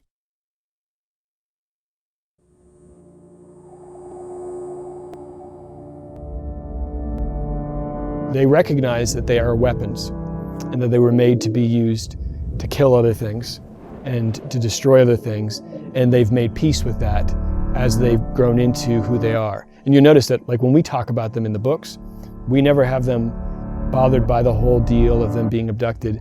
They're almost always looking at that as, well, if it didn't happen, there wouldn't be a human race to protect anymore. And so there's a really deep sort of gravity to their understanding of being a Spartan, to their recognition of the weight of that, and just the fact that they're embracing it as their destiny. This is what I was made for. This is what I was born to do. They're not seeing it as a situation where they were given a short change. They're seeing it as this is the way it was supposed to be. And so their attributes are solemn acceptance. They almost all of them have this sense of, we're here, we're going to die one day, and it may be tomorrow, it might be 10 years from now, it's going to happen. It'll probably happen in battle, but we're going to do what we've been called to do until that happens. This is about Master Chief's journey, his past and his future. For Chief, it's interesting because he's reunited with Blue Team, and this is the first time that we're seeing him actually rely on other people and be a part of a unit. There's also someone else looking for answers, searching for him. On the flip side, you've got Fireteam Osiris, who's a brand new team. They've never really fought together before, and I guess there's a parallel there for, kind of where we were at with Halo 4. There's the fact that we built a studio and made a game at the same time. That's pretty crazy if you actually knew what that entails. Next year will be 20 years for me in the industry, and the stories I heard on Halo 4. I think a lot of us did, and I definitely felt a lot of pressure. The bar was so high, and nobody believed that we could do it, and so it was kind of up to us to prove everybody wrong. We brought in these amazing, talented people to make a game, but they've never worked together before. They're working with new ingredients in a kitchen they're not familiar with, and so there was kind of a craziness that came about from all that. I don't know how it happened. All of the things that could be against a team were against a team. We had to earn the right to carry that Halo mantle, and I think that when you are in games and when you're in entertainment, there is no sure thing. You've got this big galaxy-spanning story. Oh, there's these attacks that are happening on colonies. There's this massive destruction that's happening. Somebody stop it, somebody save the day. But at the heart of it is, again, this story of these two families and these two things that they want. And if you don't have those quiet little human stories, it doesn't matter how many planets you blow up, nobody's gonna care. Anyone can get lucky once. This is our sophomore effort. This is where we prove whether we can really pull Halo off.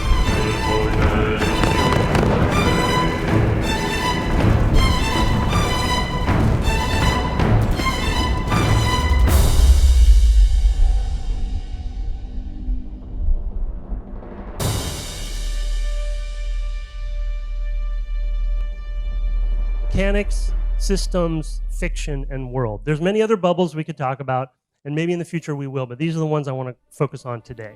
We started really big. New platform, can do anything. For those of you that have been in a platform transition, it's not easy. That changes a lot of things. It changes your technology, your tools, your pipeline. We didn't want to do things that kind of fit into the mold of existing Halo. But it's mostly opportunistic. It was more, what can we do to continue to evolve the franchise? So there was a lot of how does Halo fit into this new platform? What are things that we can do now that we could never do before? So everything that we're doing is about trying to bring innovative new experiences that take advantage of Xbox One and showcase the unique capabilities of that experience. We had our whole team rolling off of 4. We wanted to engage everyone in coming up with new ideas. We had a couple hundred people all pitching things on what the next game could be. So we had to start massive, fail, fail, fail. We failed a lot until we kind of came up with spaces that we were happy with. For us, a lot of what we spent this time on was just kind of figuring out what the long-term roadmap for the studio and for the technology. I'm looking at how do we make sure we keep ahead for making sure that we're moving forward to make our engine, our tools, the best for our creative teams. With the way that we're doing it, we're continuing to develop tech, but at the same time, we need to kind of start working on the next project. So every one of those decisions you make is taking little chunks out of the end game from somebody. weapon sandbox environment. Like, you know, whoever's doing the work on that, they're not doing other work that could go into gameplay. Maintaining the balance between what Halo is and what Halo could be or should be or needs to be. But you got to. Like, you know, we can't, the engine was made, you know, 15 years ago. There's things in this thing that we should tear out and rebuild from scratch. It was a ton of creative minds coming together and trying to figure out what we could do with a new platform, what we wanted to do with gameplay, what we wanted to do with story. So between 4 and 5, we had some time, and it was the right time in the marketplace to go, okay, we need to go 60 frames a second. We need to go dedicated server, and if we're ever going to do those, we got to do them now. Every other Spartan, every soldier, when they hear about this, they're gonna hate us. There is a certain limitation that you've got when you've got one character that's sort of driving the universe. You'll actually be playing as our new Spartan, Spartan Locke, as well as Master Chief and Blue Team. We need to answer that question of who else out there is a badass and who else out there is somebody you'd want to play as. We wanted somebody who had a very distinct contrast to the Master Chief. It's more interesting when Chief has maybe not an antagonist, but kind of a wild card. He's gonna go try to capture the hero of the story. I'm not so much hunting a Spartan as I'm hunting the Spartan. How do we find a way so that Locke is just doing his job? Chief has always been very much shoot first, ask questions later. And while Locke is not slow on the trigger finger at all, he usually knows why he's shooting a little bit more than Chief does. That's an interesting perspective there, because traditionally the Master Chief has always been just follows whatever orders you tell him to do. How do you put that question on its head? Use characters in ways that we may not have expected and might be even uneasy using them. You pit him against the groups that he would normally be aligned with. Chief's always been a man apart and has always been very, very different than other people around him. But with Blue Team, these are equals. And so getting him the chance to talk to these people that he's known for years means that we get to see another side of him. There is a unique understanding that the rest of Blue Team has that even Cortana really didn't have. They've shared the same experiences of augmentation and being ripped from their home and growing up without their parents. And so I think that there's a different kind of bond there. Chief's with his old team, people who were his family, people he knows very well.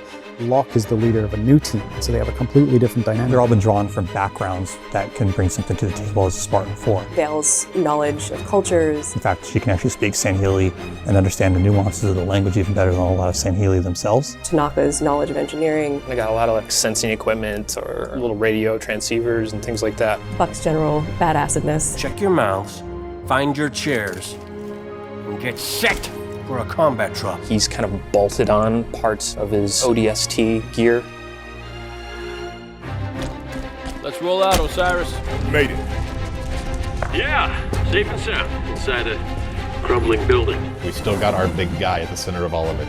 What would the answer be from Oni? Our Superman, our Spider-Man, like he's there. If some of their Spartans were to go off the reserve. But around him now, we've built the Avengers. Osiris is the answer. Let's talk about the creative pillars. The world is your playground is our first pillar. You want to make the mechanics that enable the most cool stories to happen. You can make the player feel really powerful, or you can make the guns feel really powerful. That's where Spartan abilities really came online, where it was like, what about movement? What about the suit? We have all these different movement abilities. It changes all our metrics, our jump metrics, distance. It changes the flow of combat. How do you do an encounter if a character skips B and goes straight to C and then comes back to B? How do you make that encounter interesting? We get to do more as artists. We get to build new ledges, build secret tunnels, things like that. Stuff that we might not necessarily do in a single player game. I think the term we always have internally is your team is your weapon. On my target. Engage BE. Cannot help there. On it. We always assumed there were 4 people. Even when people don't have a co-op partner to play with, we're putting the extra Spartans in there. I'm a longtime Halo fan, and every Halo I have felt had some big innovation. I would hope that people would look at Halo 5 and say, oh yeah, holy crap, Musketeers. They won't say Musketeers because that's our code name. I don't even know the origin of that. I think we just needed a term for our autonomous AI companions that kind of follow you through the campaign. We focused on the 2 fundamentals, the one being they're a well-integrated part of the sandbox. They'll play the game along with you, they'll fight with you, they'll revive you if you go down. Revive's a new mechanic in Halo 5. One of the big draws of Revive was we wanted to embrace that co-op gameplay. How could we get players to kind of stick together and work together more? And the other being Orders, which I think is potentially a big innovation for Halo. Get in that vehicle. Move over to that spot. You see this too? Attack that enemy. Take that target on the ground. Pick up that weapon. Changing tactics. It's a balancing trick because you don't want the Musketeers to be too effective. You don't want a player to be running around exploring the new Halo world and then the Musketeers kill everything. We still want the player to feel like the hero. We will have had 2 programmers spend the whole project on that problem. Enemy near that Give turret. the player some very simple set of capabilities. If you kind of tell them to rush up the middle, all the AI will kind of focus their fire on the Musketeers, allowing you to flank. And then the player's going to come up with ways of using it that we haven't even thought of. Maybe that's not innovation, but it's a crazy challenge. If that's a big risk across the team, I feel like we've taken 15 or 20 huge risks on a similar scale. It's huge. It's super ambitious and big and crazy, but it's like half of what we started with. Halo 5, I think, to put it in a nutshell, was about not getting too comfortable with knowing we could make a Halo game. You can do it once. You can do that crazy Halo 4 thing once, but you don't want to repeat that. You want to get better and better at making a Halo game. The confidence we've had in this project to take on some of the technical challenges. Just 60 frames a second would probably be enough to put on paper 3 years ago and have us go like, no way. There's a lot of work. We're establishing infrastructure. We're making, kind of laying the foundation that we're going to build on top of for the future, whether it's, this game or whether it's the next game or whether it's something else down the line. And I hope people will look back and they'll say, oh, that's where that started. It can be a tough transition, it can be hard, but then once you have that path, then you got it. Because I can see where we could go and where I want to go. There's definitely a human drama at the core of that, and how these 2 teams relate to each other as they cross paths. It is about heroism, but not an individual heroism. It's the convergence of the players' abilities, the tools that they've picked up along the way, and then the situation that they're thrusted into. Halo's kind of got that in spades. I think we'll have done a good job if people are shocked at the end of the game and surprised by the direction that took. I think the biggest question that Halo asks when someone grabs a controller and starts playing it is, how far can you push this thing?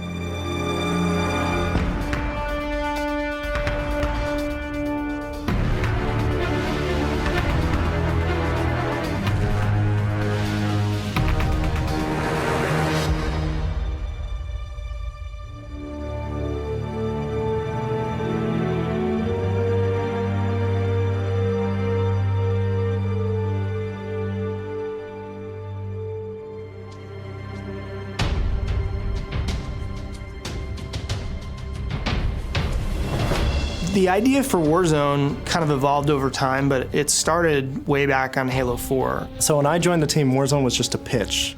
It was something floating out there that we wanted to jump on. It was a what if we were able to combine all of the best parts of Halo into one multiplayer mode. It would be awesome. You go online and there'd be people talking, you guys need to build the most epic multiplayer experience. But we knew the challenge it was going to be on us to build a game like this. We knew we wanted to focus on competitive, but we also wanted to create something new. So when Halo 5 came around, we said, let's go after this. Let's make the ultimate Halo toy box. And we really pulled it together into this all new massive mode called Warzone. There you go. Here we go. We're back. Yeah! That was awesome. Warzone is everything in one package. You have 2 teams of 12 Spartans meeting in battle on epic scale maps. You have the enemy AI, you have vehicles, you have bosses that will enter the battlefield at key points, and the entire time you're trying to capture the most victory points for your team. The guiding principle for Warzone was the blend of PvE and PvP. So there's all these different ways that you can contribute as a player, depending on what your own individual playstyle is, and all of it is contributing to your team's score and your team's success. Your goal as a team is to get 1,000 points or destroy the enemy team's core. Both locked, keep contact. Nice job, Red. The maps in Warzone are huge. We have maps that are 4 times as big as any map we've ever built for Halo. It's really a careful balance of making sure that we have large spaces for incredibly epic combat, but at the same time not have it feel sparse. When you start a match of Warzone, your base is overrun by enemy AI. You had to clear your home base out. And when you go out into the war zone, you have all these choices at your disposal. It's like, do I want to go and capture a base, or do I want to go and do combat with a boss? Each team on their side of the map has an armory. And then we've got a garage right in the center. The main advantage of the garage is that it is a place that's further ahead in the battlefield where you can spawn vehicles. If you can manage to capture the 3 objective bases that are on the map, that allows you to then access their base and destroy the power core that's at the center. I need help in the corner. Watch on that corner.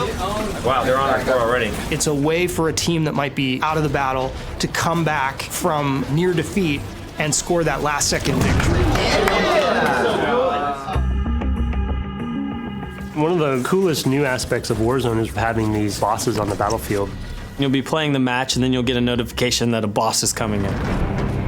And for the really good Warzone teams, they're going to want to focus on those bosses right away.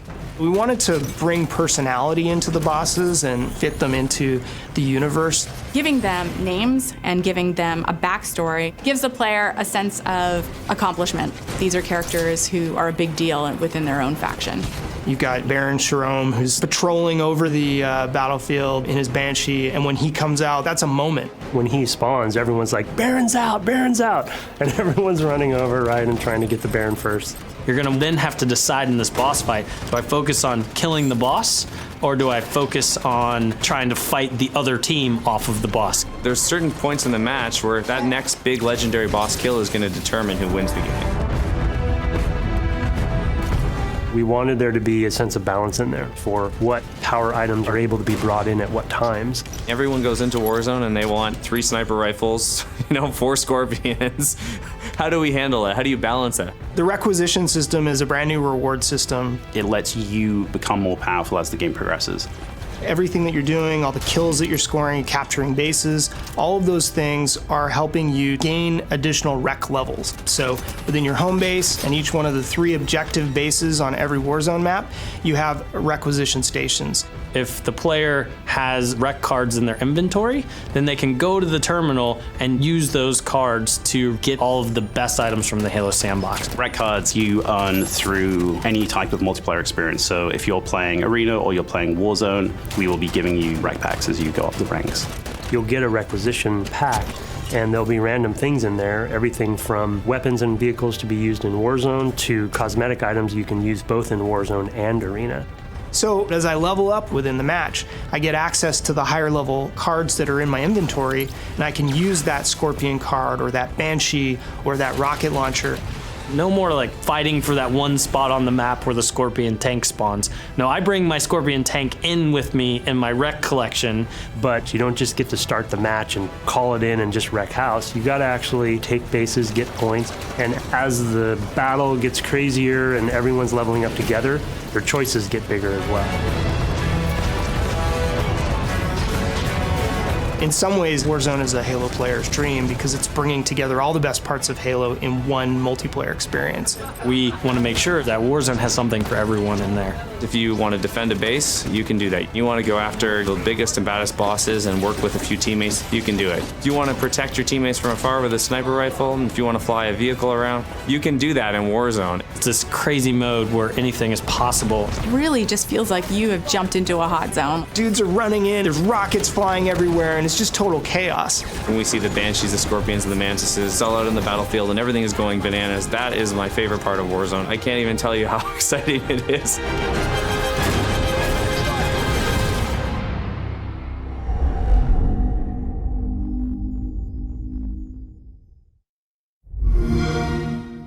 Xbox One, now $349.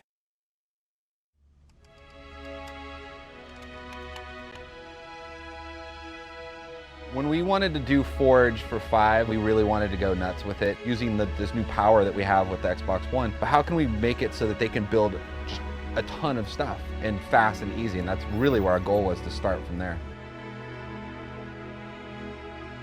We proved it and built an internal version of basically a recreation of Blood Gulch. And then we started like, okay, we need to build more of these, but we want to test Forge more too. So let's bring in like some of the best community members. We call them cartographers, 5 people who have been playing Forge since Forge was around to start playing with. And we have been having them make big team battle maps. These guys are spending a whole week here with us, and they're doing things that would have taken them 4 days to do in like a couple minutes now. They're going to be asking us how we're enjoying the new tool set. What can we do to make these better? What kind of DLC projects would you like? This is a completely new relationship. Really, most of the stuff that we have always been asking for is in the game now. This Forge is insane. Lighting, which we can do in interior spaces. The ability to group items together. Appropriating colors to our objects. I made my entire base on one side of the map, grouped the whole thing together, shifted it, and then moved it across the map. And that was it. You can place 50 warthogs if you want down on the map. Now that may cause some issues, but you can if you want to. It's almost astonishing how fast they built things every day. And like everybody walks into like, how fast did they build this? And sometimes they're like, oh, sorry, I'm building so slow. And I'm like, no, you're cranking right now. You're totally fine. It's a very complicated map, but I think it's cool because it really has a lot of vertical gameplay, and I think that'll play well with some of the new Spartan abilities in Halo 5. I called this Antifreeze because it was originally supposed to be based on an avalanche / Sidewinder, which originally was built within a snow type of canvas. And it turned out nothing like it. I am working on a reimagination of Longbow, which was a really cool map from Halo 4. And we're adding in this massive vehicle circuit to balance travel time between players on foot and people on the hog. Of course, put the ribs somewhere from burial mounts because that's a very iconic burial mounts thing. I'm probably going to put it somewhere over here. It's been very, very fast. Once we start forging, we're in the zone. 20 hours go past in 10 minutes. You can set it up so that the natural terrain matches a path you want. Like you might want one of these paths to point directly to a door, you just move it over and there it is. It's a beautiful feature.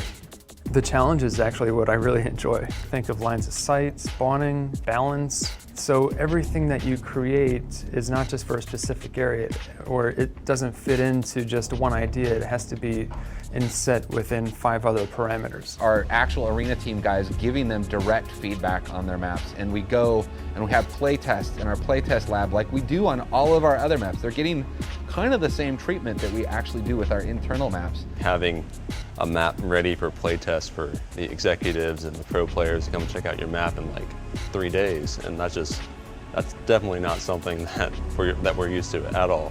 With the plans they have to sustain the project and incorporate more community feedback as we go through is fantastic. We really did not expect this. We were just blown away with the new features. We have a bunch of work to do on the back end of them, but having these really solid foundations and them like really finding their vision and their voice in the maps really will help us deliver better maps for the community in the long run.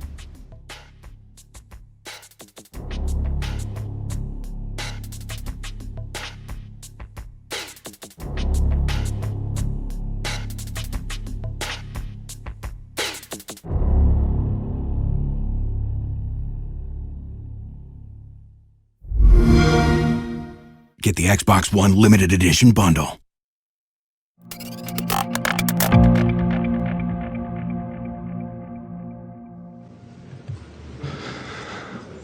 Hey y'all, I think we're gonna get started here. So just a quick reminder, please turn off your phones, any other noisemakers.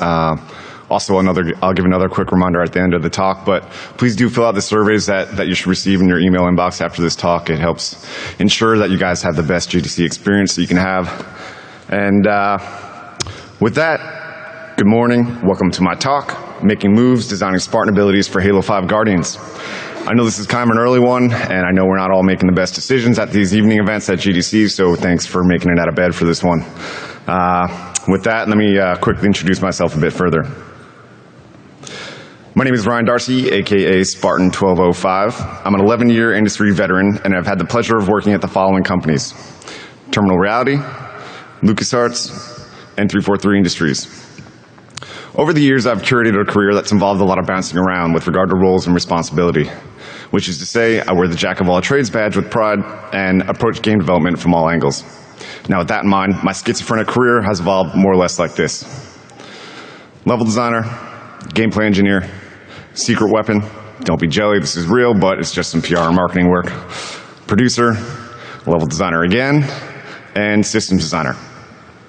Also, these are all the games I've worked on, but not necessarily shipped. And of course, Halo 5 Guardians. This is almost definitely why you're here, and if there was any doubt, it will be the focus of my talk. Now, as I stated in the description for this talk, Halo has a long legacy of delivering highly balanced, competitive first-person shooter gameplay, where concepts like 30 Seconds of Fun and Golden Triangle laid the foundation for the player experience. But after releasing 6 successful titles spanning the course of 14 years, how do you advance the IP while maintaining the fundamental philosophy? What's going to make Halo feel fresh again? How much do you risk alienating the community that brought you this far? Well, Spartan abilities are just some of the features 343 delivered in Halo 5 Guardians to answer these questions, and they were the focus of my responsibility throughout the project's duration.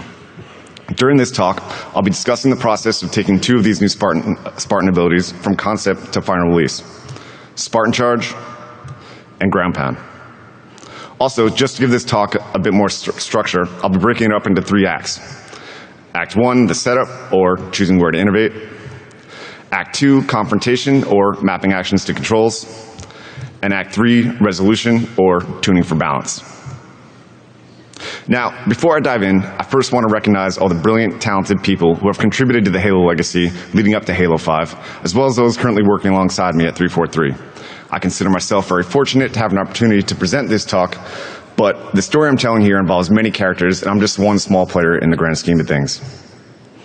Also, this talk has purposefully molded history into a more structured, easily understood story so that you might take some actionable learnings home with you.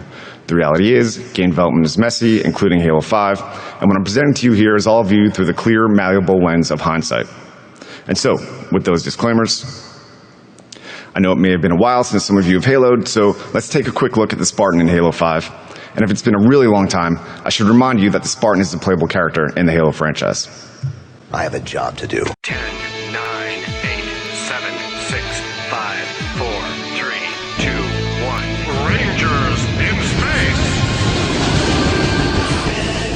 Controls to outer space now, flying higher than ever before. Rangers in space! Oh, Power Rangers! Oh, Power Rangers! Oh, Power Rangers! Oh, go, go, fly! Go, Power Rangers! Oh, Power Rangers! Oh, Power Rangers!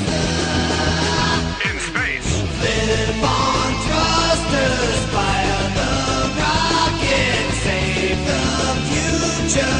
Long live the Power Rangers! In space! Oh, Power Rangers! Oh, Power Rangers! Oh, Power Rangers! Oh, go, go, fly! Go, Power Rangers! Oh, Power Rangers! Oh, Power Rangers! In space! All right, hopefully y'all are awake now after that one. And hopefully that was a quick refresher of what the Spartan is and what form they took in Halo 5 Guardians. So with that out of the way, let's move on to Act 1 of this talk. The setup, or choosing where to innovate. Or more specifically, choosing where to innovate for the Spartan. And although this talk is mainly about Spartan Charge and Ground Pound, in order to understand how we chose to develop those abilities for our hero, we have to briefly talk about the other abilities that led up to them first. But even before that, we need to talk about Batman. Early on in this project, whenever we were talking about the Spartan, Batman often worked his way into the conversation. Our sandbox design lead, Chris King, often held him up as a model for what we wanted to do with the Spartan in Halo 5. Why is that? Well, I thought I was going to be clever and invent a new phrase, but the internet already beat me to it with a meme. So here's a quick sampling of some before and after Batman examples. We've got Wonder Woman, Superman, Aquaman, Catwoman, Spider-Man, for some reason Angelina Jolie, and finally, the man himself. Even Batman's Batman. What I'm talking about here is the Batman effect, and if it's not clear, I'll get more specific in a minute. For Halo 5, we wanted to reimagine the Spartan experience. But what does that really mean? Well, honestly, there aren't really any big gameplay gaps we were trying to fill. How many gameplay gaps are there in Halo right now? That was and continues to be one of the most difficult things for us on the sandbox design team. And sort of related to that point, we're at great risk of overcomplicating things. In Jamie Griesemer's 2010 Design and Detail talk, he describes balance as a barely manageable number of choices. In his 2012 talk, he also discusses the idea of the player's mental system requirements, which models the player's ability to handle simple and complex problems and how that changes drastically with the speed at which the player is required to execute them.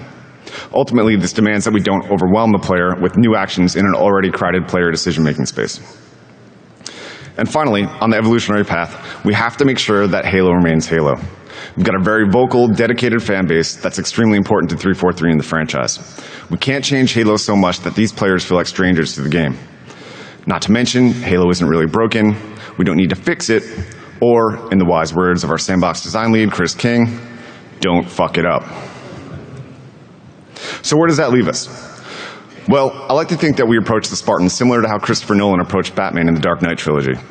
Batman still has the same gadgets, but the way they're packaged together makes them feel fresh again. Arguably, the Batman we see in the Dark Knight trilogy is to date the most visceral version of that Batman fantasy. So ultimately, we wanted to follow Christopher Nolan's lead and double down on the Spartan fantasy by refining some of the gameplay such that it embodies the most visceral version of that Spartan fantasy. And to kick off this process, we started asking a lot of questions about what it means to be a Spartan. Questions like, what's it like to wear the Mjolnir armor? Does it really feel like you're a super soldier space marine tank? I'm looking at you, Fall Damage. What about all those old cinematics that showed Spartans flying around with thrusters? Why couldn't we use them in normal gameplay? Is there a way to ground this fantasy more strongly in the core gameplay loop? What should we leverage from previous Halo iterations? And why weren't they as awesome as they could have been? These were all great questions that pointed at valid criticisms of the Spartan gameplay at the start of Halo 5. By asking them, we were able to refine the definition of a Spartan, which then we could use to help refine gameplay related to the Spartan. And this is my version of that Spartan definition in absence of a formal one. A run-and-gun pit bull with a high-tech, thruster-powered combat suit that can give and take a beating, or what a Spartan is to me. Now that we have that as an underlying force driving our decision-making process, what does that actually mean for gameplay? Where should we focus? After much discussion across a large portion of the team, we found our answers along two upgrade paths for what later became known as the Spartan abilities. These two upgrade paths were mobility upgrades and melee upgrades. First, I'll talk about mobility upgrades. Then, once you have an understanding of how those shaped up, it'll become more clear as to how this allowed for Spartan Charge and Ground Pound to become the melee upgrades. To kick it off, we'll take a look at this video I recorded early on for an internal sales pitch that highlights some of the Spartan abilities one by one. First, we've got Evade, or what later became known as Thruster Pack, which allows you to burst quickly in any direction. We've got Clamber, where you can pull yourself up on ledges. Vault, which was a variation on Clamber that eventually got cut. Of course, Slide, which is pretty straightforward.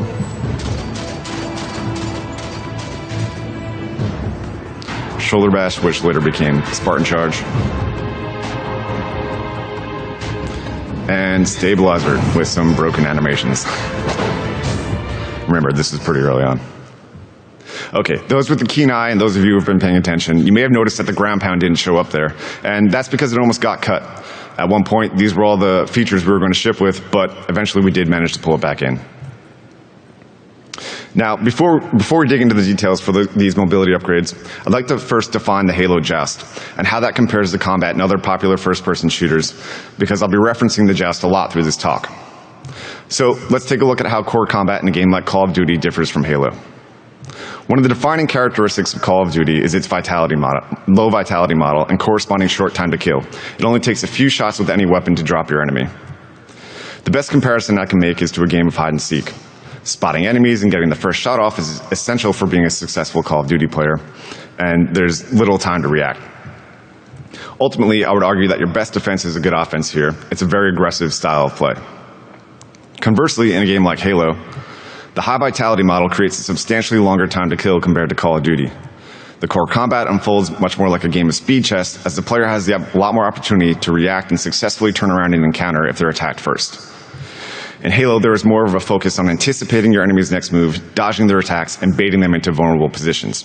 In this way, we could argue that Halo is a Street Fighter of first-person shooters. Ultimately, a successful Halo player is going to need to have more patience in an encounter. You have to be a lot more picky about when to engage an enemy. In contrast to Call of Duty, I would argue that your best offense is a good defense. So, hopefully that quick primer on the Halo Joust will put everything I'm about to review in the right context, and let's keep it in mind as we discuss the mobility upgrades. We're going to take a look at the non-thruster powered mobility upgrades first, or those that I would attribute to the Spartan underneath the armor. And we'll start with increased run acceleration and increased run speed. This may sound like a subtle thing, but it stemmed from a renewed focus on competitive play. In fact, it was one of the first requests I can remember getting from the MP team and the Pro team. Why is that? Well, it adds some nuance to the Halo Joust. And the nuance we're adding here is that the players are able to strafe left and right more quickly, which allows them to dodge precision headshots. In the end, this ultimately made the Spartan more responsive, but it also made it slightly harder to handle. It's kind of like the difference between a Mustang and a Lamborghini. They're both powerful cars, but those who are comfortable with the pickup on a Mustang might not be comfortable with the pickup on a Lamborghini. Maybe you're not identifying with that metaphor, but as someone who drives a Prius C, I'm sticking with it. Anyway, moving on to clamber, which allowed you to grasp nearby ledges and pull yourself up where you might have fallen short from a jump previously. I consider clamber one of our most drastic mobility improvements, and it totally changed how we navigate and therefore build our maps. More specifically, it increased the verticality of the arena. Ultimately, this made platforming way less frustrating, as it's much more difficult to gauge distances and jump with precision in first-person shooters, and this allowed for a lot more slop. So, onto our final non-thruster-powered mobility upgrade, slide, which quickly transitions to the crouch state from a sprint and gives you a slight speed boost into cover or around a corner. In contrast to clamber, this is probably the most inconsequential mobility upgrade. That said, I would argue that you can't turn everything up to 11. It's important to recognize a feature's position in the greater feature set, and you still need to provide enough benefits at higher levels of play. In addition, the conservation of momentum feels good. In general, conserving some momentum can make movement feel more natural. You just have to be careful about where to use it, because you don't want to make the player feel too unresponsive, especially in a highly competitive game like in Halo, where a single frame delay can make the difference between a player saying, "I love it," versus "I hate it." All right, now let's discuss the thruster-powered mobility upgrades. And first, we'll talk about Stabilizer, which very simply allows you to hover in the air while zoomed. This was originally a weapon attachment developed by our weapons designer, Dan Wixton. However, as time went on and the design for our weapons in Spartan got more refined, we ported the tech to be as part of the core Spartan abilities. The next mobility upgrade we implemented was a thruster pack. This replaced armored abilities from Halo 4, like hard lead shield, active camo, jetpack, etc., and allowed the player to thrust quickly in any direction. Why did this replace armored abilities? Well, it was part of our Fair Start initiative and renewed focus on competitive play. For Halo 5, we wanted to ensure that everyone started out on an even playing field at the beginning of a match, and this was accomplished by everyone spawning with the exact same loadout in arena modes. Additionally, the thruster pack created a heartbeat underneath the Halo Joust. The thruster pack has a cooldown, and the player must wait 3.25 seconds between every use. This limited nature created bursts of action within a joust that altered our joust flow more than any other ability. One final thing worth noting about thruster pack is it exacerbated some escapability problems. Remember, Halo's high vitality model means that the time to kill is much longer than most games, so it gives the player a get-out-of-jail-free card with the thruster pack, and it could lead to a lot of unfinished jousts if not balanced properly, leaving the attacker feeling frustrated. And our final mobility upgrade didn't help with this escapability problem either, Infinite Sprint. First, let me mention that second to whether or not we included D-Scope for Halo 5, the inclusion of Sprint was one of the most contentious discussions within the studio, specifically because of this escapability problem I just mentioned. But in 2015, Sprint is a staple for the modern FPS gamer. Leaving it out of Halo 5 would have been ignoring a huge portion of the gaming demographics expectations, so the call was made to include it. Additionally, we didn't want to create another resource to manage. This meant leaning towards Infinite Sprint, which in turn complemented Giant Battlegrounds and Warzone, our much-hyped new multiplayer mode. So these were all the mobility upgrades we shipped in Halo 5. What didn't make the cut? Really only one significant Spartan ability was lost in the end. Here's a pretty simple previs showing proof we pursued and subsequently cut a boost jump. Nothing fancy here, pretty straightforward. We've seen this in other games. But what happened with boost jump? Why did it get cut? Well, we quickly realized that clamber was already increasing the verticality of the battlefield to a great degree. Adding a boost jump on top of this was getting a little bit crazy. Not to mention, clamber was already utilizing the button press we wanted for boost jump, press and jump again while in the air. Finally, to really put the nail in the coffin, our level metrics were already locked, and a lot of spaces would need to be reworked in order to support this additional increase in vertical gameplay. So ultimately, we cut this to reduce complexity and redundancy. This is one of those decisions that can be super difficult to make because it wasn't a problem of boost jump being fun or not having enough time to execute it. It was totally fun and it was pretty much done. However, when you look at it in context with the greater feature set and the state of the project at the time, you start to realize that the benefits aren't being outweighed by the drawbacks. So, now that we've got a good understanding of where all the mobility upgrades landed, we can talk about how they were leveraged for Spartan Charge and Ground Pound as the melee upgrades. To start, let's talk about Halo's Golden Triangle. In many other first-person shooter games, melee is pretty secondary to the core combat loop. For Halo, it's front and center. Why is that? Well, largely because of Halo's unique vitality model. That extra layer of shields on top of your body requires a lot of damage to kill an enemy. Oftentimes, just firing your weapon isn't the most efficient way to take an enemy down. So melee attacks can do a significant amount of damage when you're up close. Also, grenades can do an even better job of softening up the enemy when you have them from a distance. And in addition to the unique vitality model, a majority of the Halo joust takes place with both players firing weapons from the hip. This means the engagement range is pulled closer and the range of movement is greater than most shooters, which in turn allows for more melee opportunities. These three damage-dealing mechanisms, weapons, grenades, melee, all sit at the points of Halo's Golden Triangle. Mastering these elements is integral to competitive play. And as I stated earlier, we set out to bolster that melee point by leveraging all the mobility upgrades, so let's take a look at how that was accomplished. We'll start by taking a look at Spartan Charge. Spartan Charge is a thruster-powered melee attack that has three main benefits over normal melee: increased lunge range, increased knockback distance, and increased damage. The mobility upgrades leveraged for this action were first sprint, in the way that it was used for balancing by requiring the player to be at full sprint before triggering Spartan Charge. In addition, we utilized Thruster Pack, as it was what powered the action both fictionally and technically under the hood. So how about our other melee upgrade, Ground Pound? Ground Pound allows the player to close the gap from above very quickly and with enough skill can be used to take out an enemy with one direct hit.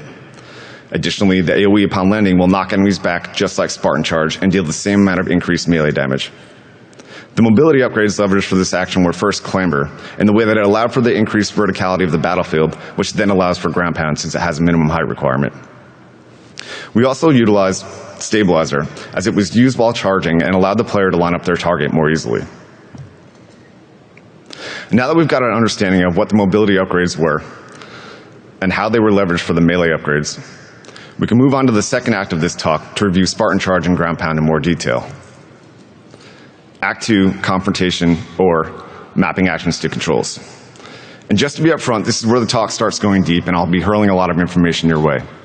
I'll do my best to keep it moving and keep it clear, but if you feel a little overwhelmed, don't worry about trying to take detailed notes. This video is going to be posted up on the site later. You can always go back to it. And with that said, please hold on to your butts and let's check out the button landscape rolling into Halo 5. By the time we got around to implementing Spartan Charge and Ground Pound, every button was already used for something. This required us to get creative when mapping new actions to controls, and by creative, I mean we were going to have to trigger this through some contextual button combo, or contextual button press, or some contextual button combo. So we pursued a bunch of different options and focused on three key areas to determine whether a given control scheme was working out. First there was balance, then user experience, and finally player intent. Now let's define exactly what those three areas of evaluation were. First, we'll look at balance, where we ask the question, how does the control scheme affect the risk-reward of the feature? We have to ask this question because not only did some of the control schemes change up the button presses, but at times they also forced us to change the sequence of the action. This had the potential to impact effectiveness, with the danger of pushing it too far on the spectrum towards being too powerful or too weak. And when evaluating balance, we further asked ourselves the question, with some fine-tuning, will the risk ever match reward? Largely, this means having enough knobs to turn when balancing the feature.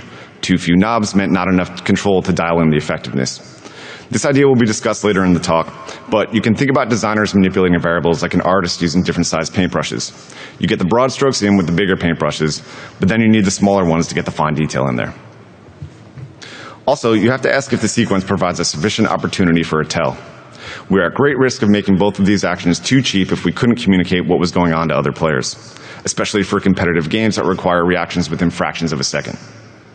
And as a side note on Tails, make audio a priority. You might think that visual indications are better because light travels faster than sound, so players will be able to react to that better than some auditory input.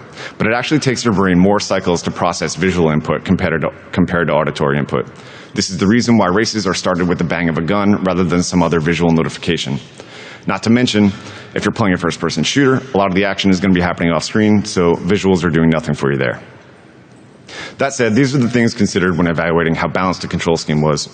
Now, onto user experience, where we ask the question, how easy is it for the player to execute the action reliably? Things to consider when evaluating user experience include, are the player's thumbs on the sticks?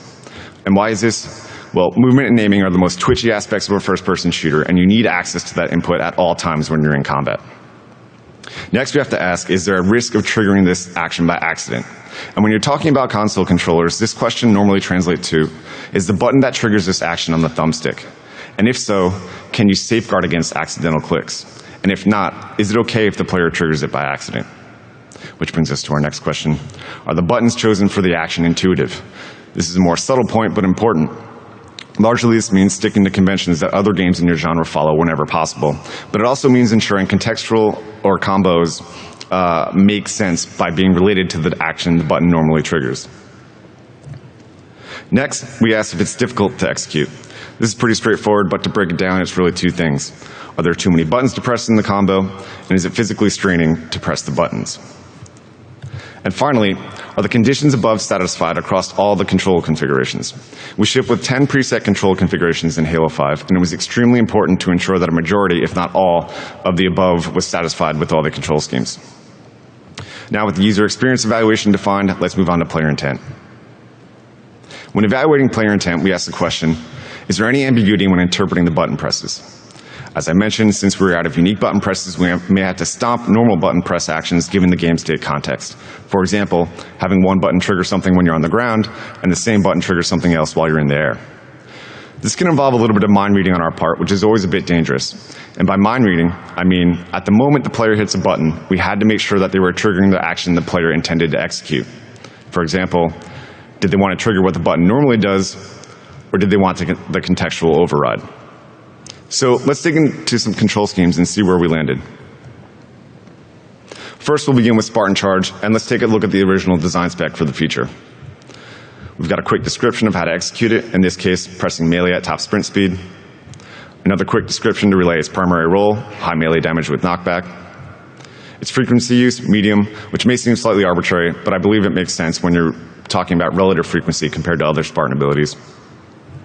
And lastly, some additional info about how this action might be used to break weakened structures. And that's it. This was the design spec for Spartan Charge.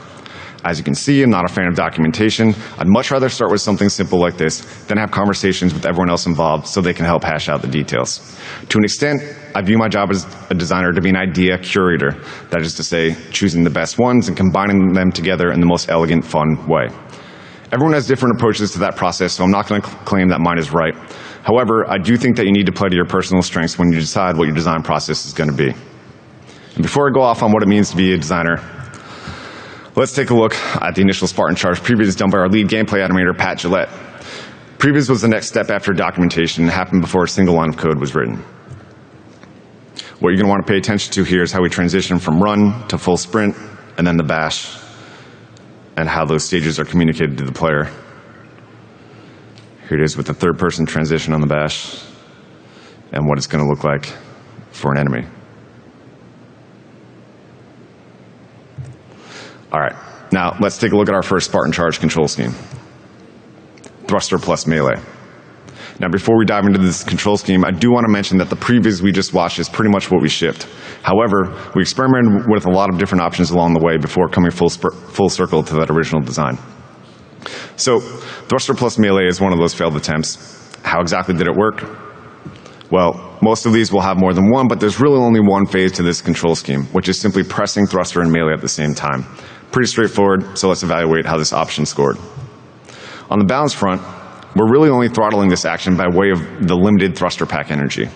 This is alright, but it's a bit one-dimensional, not a whole lot of additional variables we can tune with this version. So it's a plus, but a weak one. And then on the negative front, there really isn't an opportunity for a tell here at all. As I said, the Spartan charge triggers immediately upon pressing the 2 buttons, and there isn't anything we can do to communicate to another player that this attack is coming. Really not good. So overall, balance is scoring low on this one. Let's move on to user experience. We've got thumbs on sticks for most configs. That's pretty good. We've got little to no chance for accidental activation. Doesn't require a stick click. That's great. Next, I'd say we have an intuitive button combo. Spartan Charge is a thruster-powered melee attack after all. Also, it's reminiscent of Destiny's ability execution. The thing I would say there is if you can leverage success found in other games, do it. I wouldn't advocate stealing for the sake of stealing, but usually it's at least worth trying to see how it feels, and maybe you can find ways to improve upon it in the process. Lastly, but very importantly, this only felt good if these actions were on the shoulder buttons. Only one of our 10 control configurations had this set up. Even if we made that one the default, this action would feel pretty bad on the other 9 control schemes.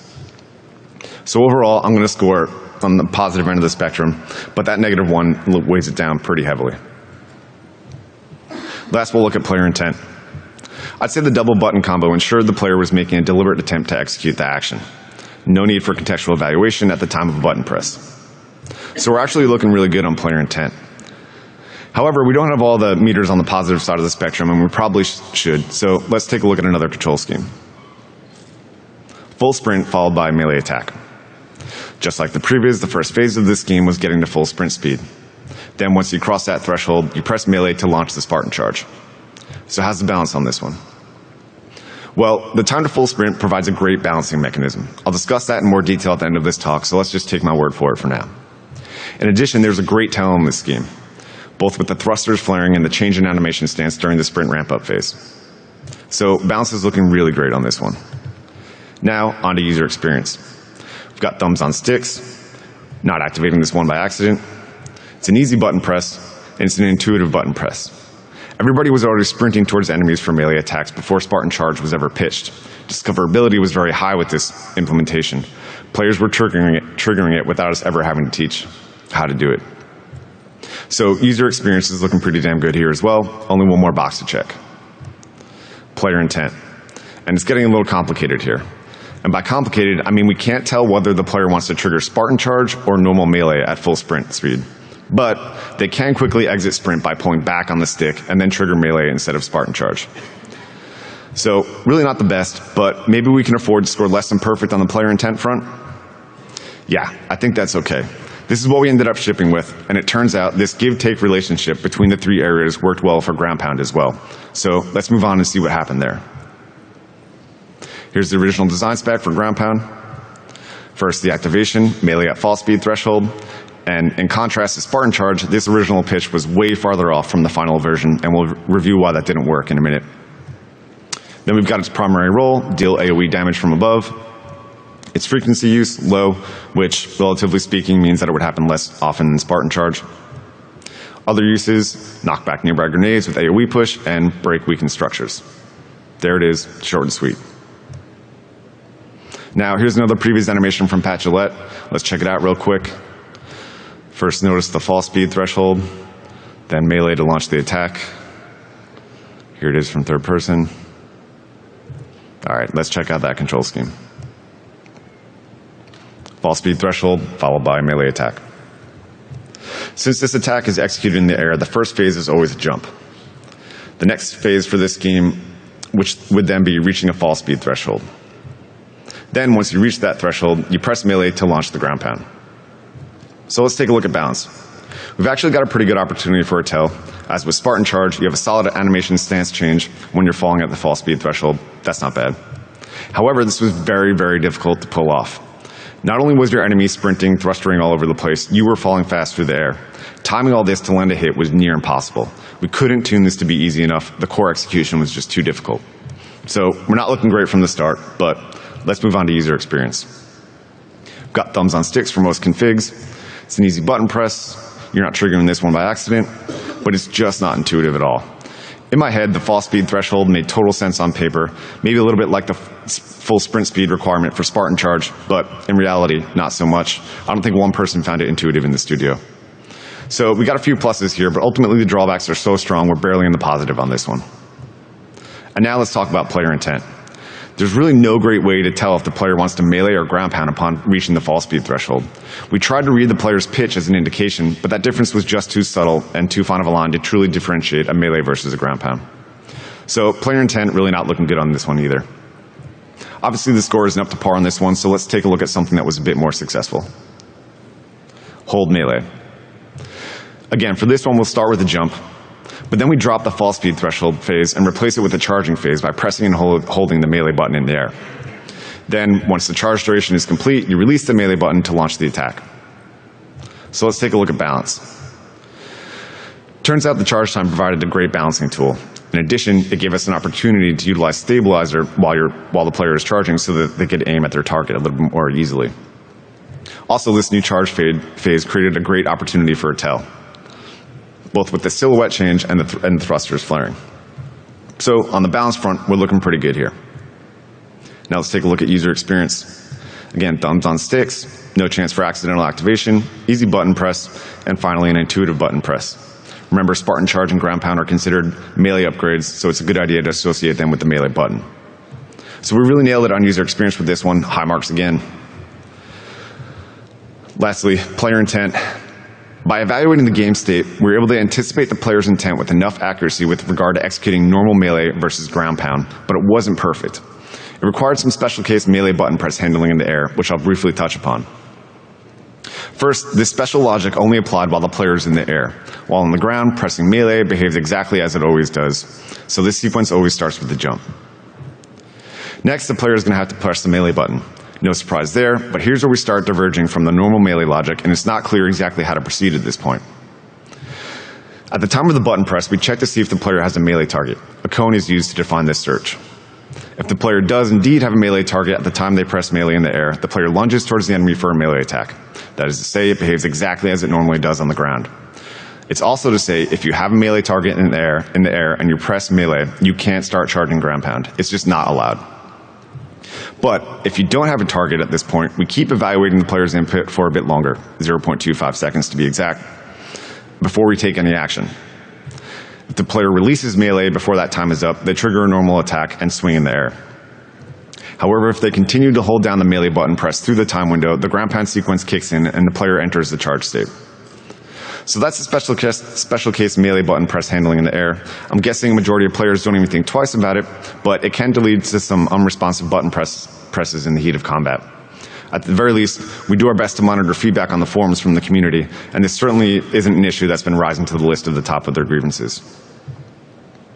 So we can finish this configurations evaluation and note that we're looking really good on the balance and user experience front, and just barely acceptable on the player intent front.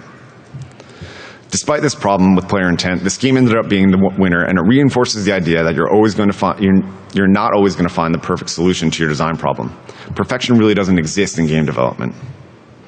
To drive this point home about how elusive perfection is, these are all the fail slides I created for this talk.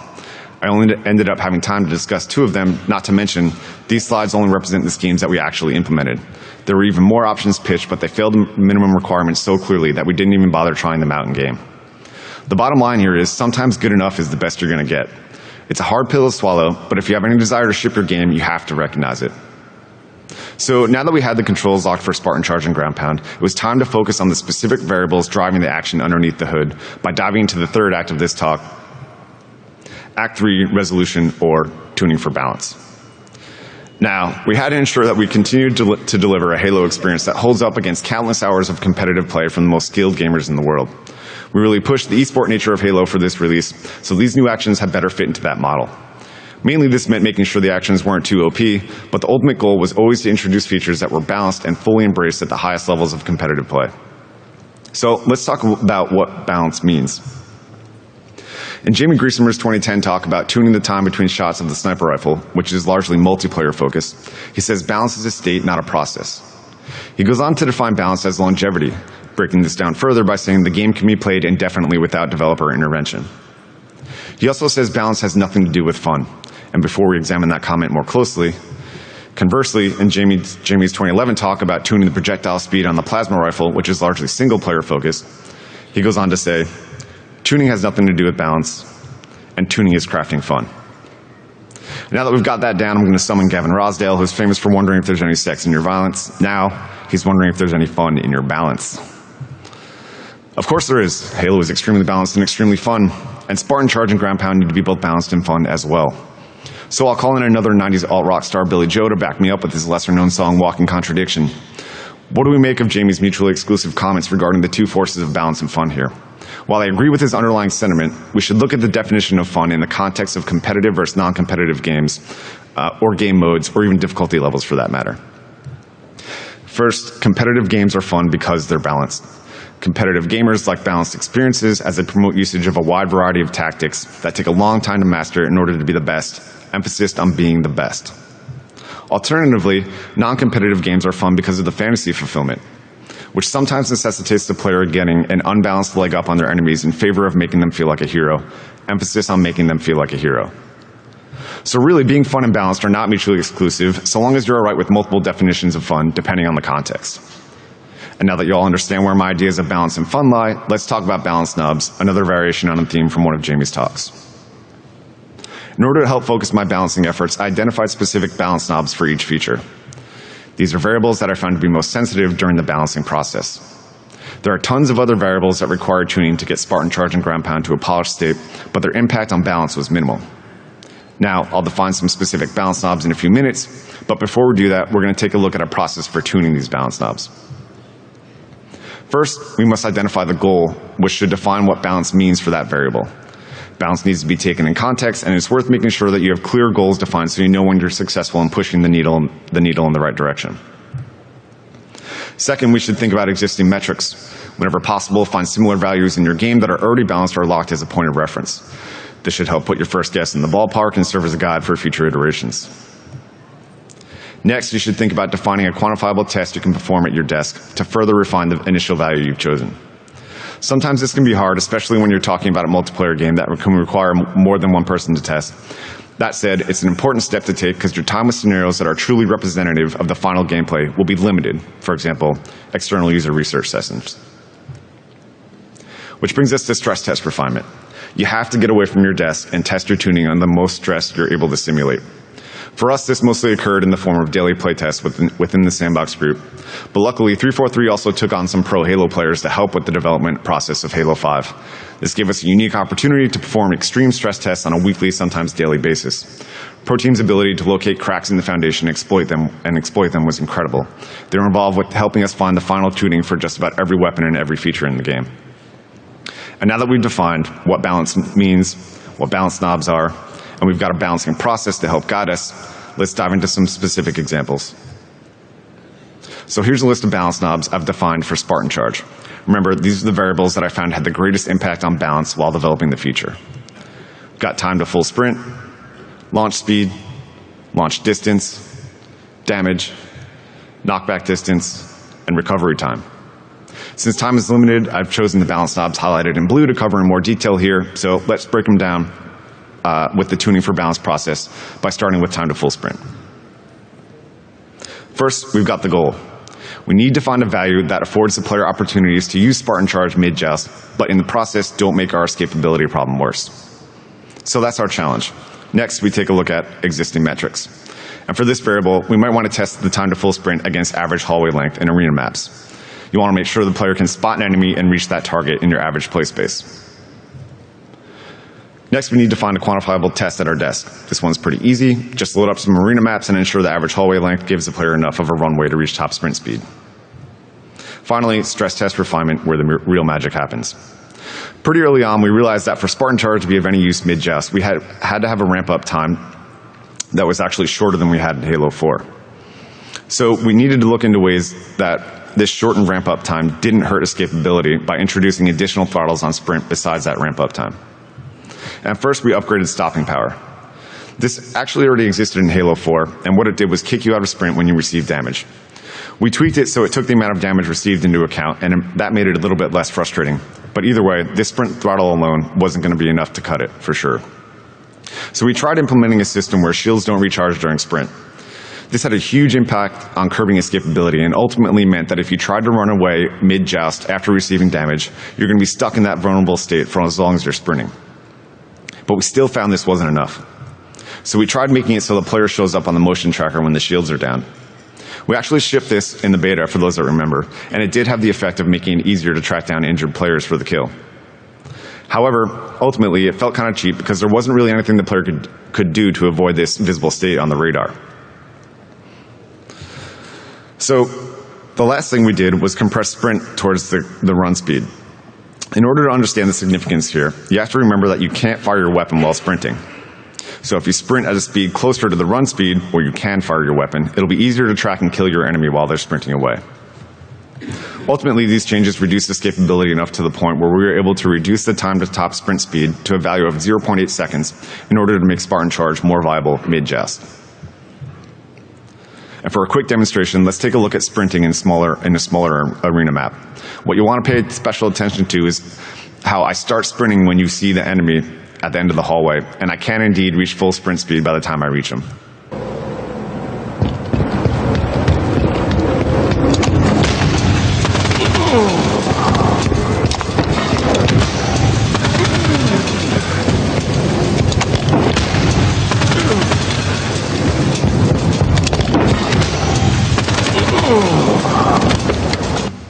All right, so that's time to full sprint.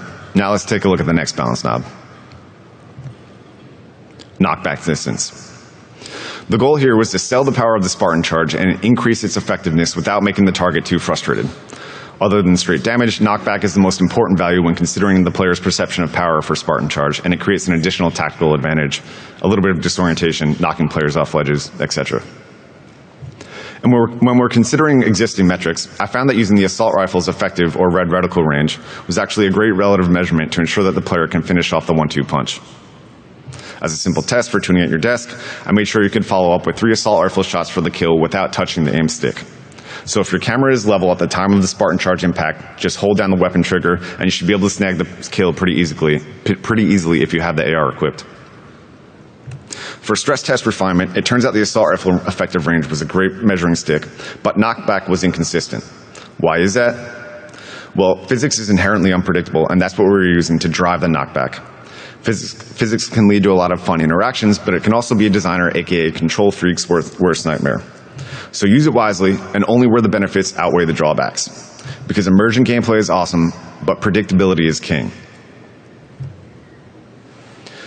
So as a first step to get some more consistency in the knockback, we drive the attacking player backwards upon landing a hit in order to guarantee a minimum separation between the attacking player and the enemy. In addition, we changed the implementation to zero out enemy velocity in the direction of the bash. This guaranteed a lot more consistency with the knockback, as you'll see in a minute. And on a final note, vehicle knockbacks were tuned separately. This is the case for all physics impulses. The masses are just far too different for one value to get the desired results for both types of interactions. In short, the theme for tuning this variable is don't be afraid to cheat. There's a very good chance the player will never notice, and it's more important that player expectations are met rather than the laws of physics. And so, about 35 feet, that was the knockback distance we landed on. Here's a clip showing the final results. The first set shows our knockback tuning before canceling out the target velocity in the direction of the bash. So here's the player standing still. We've got a value of 6.98 world units. Here's the target running at you. It's going to be a much shorter knockback distance of 2.73 world units. And even worse, sprinting at you, it's going to be 1.54 world units.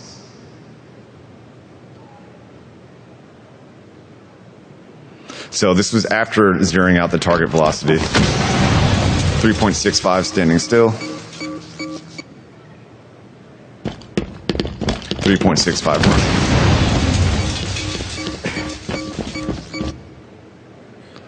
And 3.65 sprinting.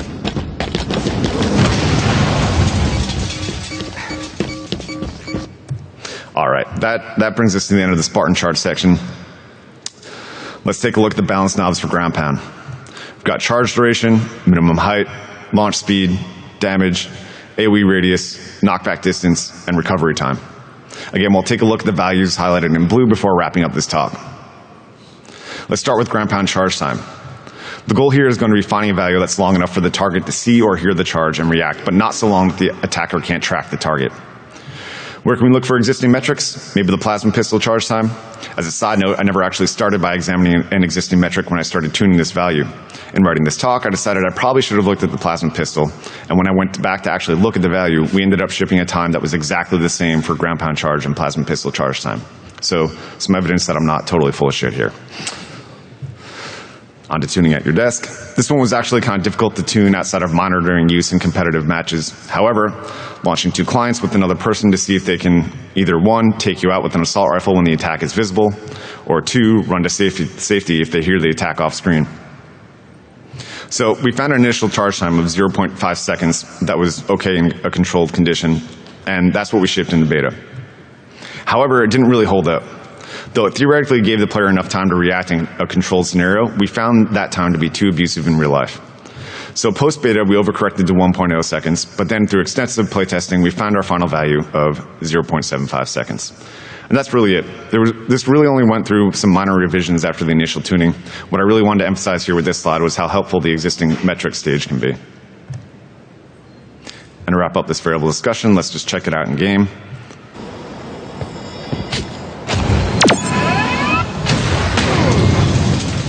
Pretty straightforward. There's a lot going on with the targeting reticle during the charge phase, which I could probably spend an entire talk talking about, but we're reaching the end here, so I'm just going to skip forward to the next balance knob, minimum height requirement for ground pound. The goal here is to avoid ground pound abuse by creating a minimum height requirement, but not have it so unattainable that it disappears from the joust. So where are we going to look to get an initial estimate? Well, let's check out some level building metrics. Got half cover at 3.7, full cover at 7 feet, jump height at 9.5 feet. So maybe full cover plus jump height minus a little bit of slop at 15 feet could start. It felt like that was enough of a barrier for entry, and we knew the player would find opportunities to reach that height since level designers were already building full cover height into the maps. In addition, it's pretty easy for the player to recognize full cover because all they need to do is compare it to another Spartan that's in the map. So now that we've got a baseline value, how should we go about tuning at your desk? Really, just running around arena maps to make sure there were ample opportunities to reach this minimum height requirement was all I did. And how did it hold up under stress test refinement? This height actually worked pretty well out of the gates, but the thing that became more difficult to solve was what happens when the player isn't high enough to trigger the ground pound. For the beta, we shipped a fail state, which had you just drop to the ground if you weren't high enough, but this ended up being super frustrating and anticlimactic, especially in campaign. Post-beta, we implemented a weak version of the ground pound that had reduced radius and reduced damage. This way, you always did something, but not the full strength of the attack. So ultimately, we found an acceptable fail state for not being high enough, and that high enough value ended up being 15 feet. And finally, here's a clip showing the final results. What you want to pay special attention to is how easy Spartan-sized ledges can be identified by looking at another Spartan in the map.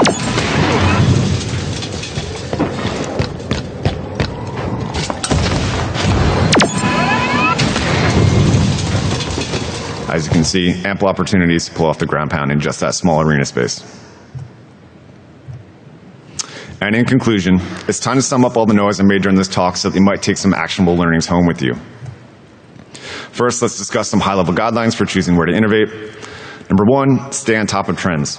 Make sure you've got your finger on the pulse of your audience and pay attention to what's trending in your genre to make informed decisions about where to conform or stray from those trends. For example, increased mobility in first-person shooters. Next, find a theme. In addition to following trends, make sure you define a theme to help guide your innovation, both fictionally and functionally. For example, it wasn't a coincidence that most of the new Spartan features revolved around thrusters, fictional theme, and mobility, functional theme. This will help focus your development and make your new features feel cohesive. And finally, don't be afraid to cut bait. Maybe even worse than not innovating at all is cramming your game full of superfluous wouldn't it be cool if features.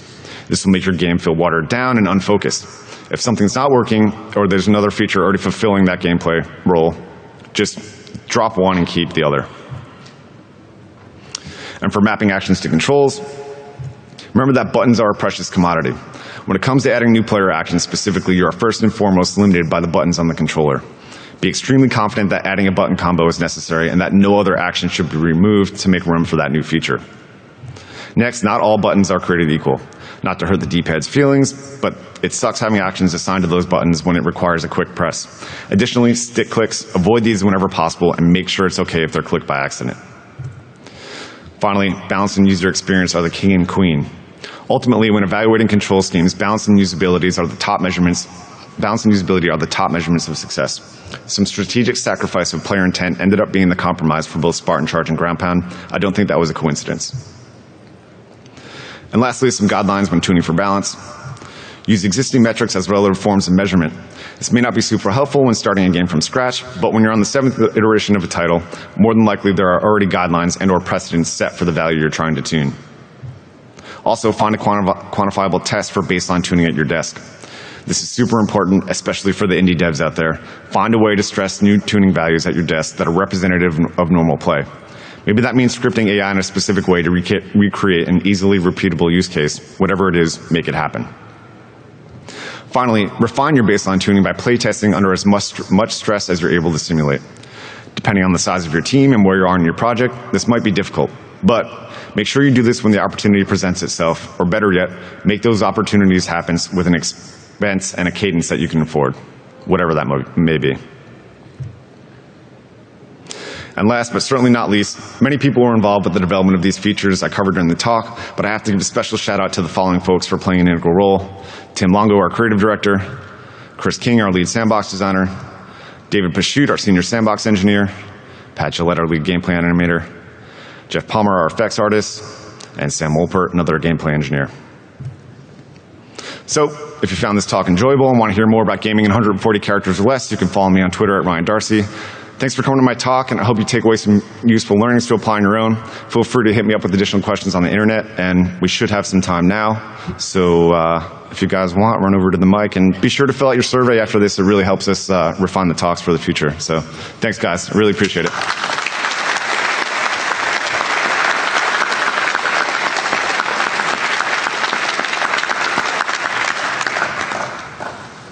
Hi. I was wondering, for your shoulder charge stack, you mentioned alternative controller schemes. Yeah. But you didn't for the ground pound. Did you guys force yourself to play with the alternative control schemes to see how that felt? Yeah, no, we did a bunch of alternate control schemes for the ground pound as well. Sorry, I mean, like you said, the melee's on the bumper. Yeah. But what if it's on the face button? Did you? Right. So there's only one control scheme that has melee on the face button, recon, I think. Mm-hmm. And so that was one of those sacrifices where it was like, it sucks to have melee on the face button because you take your thumbs off the sticks, but it's just that one control scheme. So it was a conscious decision we made. Not great for recon, but yeah, that was one shortcoming for sure. Cool. Thank you. No problem. Given the fact that you gave infinite sprint and more mobility overall to all of the Spartans, how did that impact the scale of your levels? Well, I mean, I think our arena maps are still pretty tight. So, we try to keep those at like a normal Halo size level, but certainly, it allowed for larger maps like you see in Warzone. That was one of the key decisions that made us take infinite sprint as opposed to a metered sprint, which was in Halo 4. So yeah, it definitely allowed for bigger maps, but I think it still worked on the smaller maps. And largely that was because we were able to curb the escapability through the shields not recharging while sprinting. I think that really helped out. Thank you. Yeah. Hey, can you talk about how the changes in the mobility that you made to the Spartan might have affected other systems like aim assisting or auto-targeting with the camera when it comes to, like I noticed with Halo 5, there is some kind of like forward displacement or even camera aim assisting when it comes to performing the melee itself? Yeah, so when it comes to performing melee with assist, that's always been there well, not always, I can't remember exactly when we introduced it, but at some point we introduced a lunge where if they're within a cone, you actually lock onto them and lunge. We increased that distance for Halo 5, and that was because of the increased mobility. So you actually can lunge from a longer range in Halo 5. And then when it comes to aim assist and weapons, it certainly had an effect on that, and we had to retune every weapon in the game once we locked the strafe and top run speed and sprint speed. And that stuff was locked pretty early on. So yeah, it definitely had an effect. Okay, cool. And then just one quick thing. What happens if two Spartans charge into each other? So we have a contest logic for melee. We've had that for a while, when two players melee each other. And there's some special magic that happens under the hood there. And we just kind of added Spartan charge as part of that context. And now there was we could define how it reacts when two Spartan charge hit each other versus a Spartan charge in melee or a Spartan charge clean hit with no other contest. So yeah, we define different damages for all of that. Cool, thanks. Yeah. Awesome talk. Thank you, appreciate it. And so I played a lot of the Halo series, like Halo, ever since Halo 1. And my question is, given that there was a similar role between boost jump and clamber in Halo 5, and I was wondering whether there were any additional reasons for excluding the boost jump, like related to balance, because I could imagine people abusing ground pound with the boost jump because you don't have to climb over something and activate the boost jump. Exactly. Yeah. I mean, so we had boost jump in there before we were sure that ground pound was going to get in there. So that specific interaction with ground pound wasn't really considered, but it certainly would have totally changed how we approached ground pound. So it did end up helping us implement ground pound the way we did by leaving boost jump out, for sure. All right. Yeah. All right, awesome. Thank you. Yeah, no problem. Hey, so I saw that you ship with 10 control schemes. Yeah. And I was wondering, I know it's not really commonplace in consoles, but it is more in PC. Is it possible, or have you ever even considered letting players map their own controller? Because then you don't have to worry about, recon, I got to use like the claw to hit that one button. You can just make it whatever you want. Yeah, that absolutely was brought up multiple times on the project. And one of the things that's tricky there is we, even for specific control schemes, we have special case logic under the hood that we have to implement to make those work. I'm blanking on an example off the top of my head, but ultimately what made the decision was the Elite controller being released as well, where you can remap the buttons to whatever you want. So that basically took care of everything. But yeah, there is still some special case logic for control configurations that we had to take into account. So if we just let the players do whatever they wanted to, it might get a little bit weird. Cool, thank you. Yeah. Over here. For the Spartan charge specifically, I thought it was interesting that you pulled the camera out, and I was curious if that was a balance decision or a visual decision, or what inspired doing that. Part of me regrets moving into third person for that one, because it can be a little bit disorientating for sure.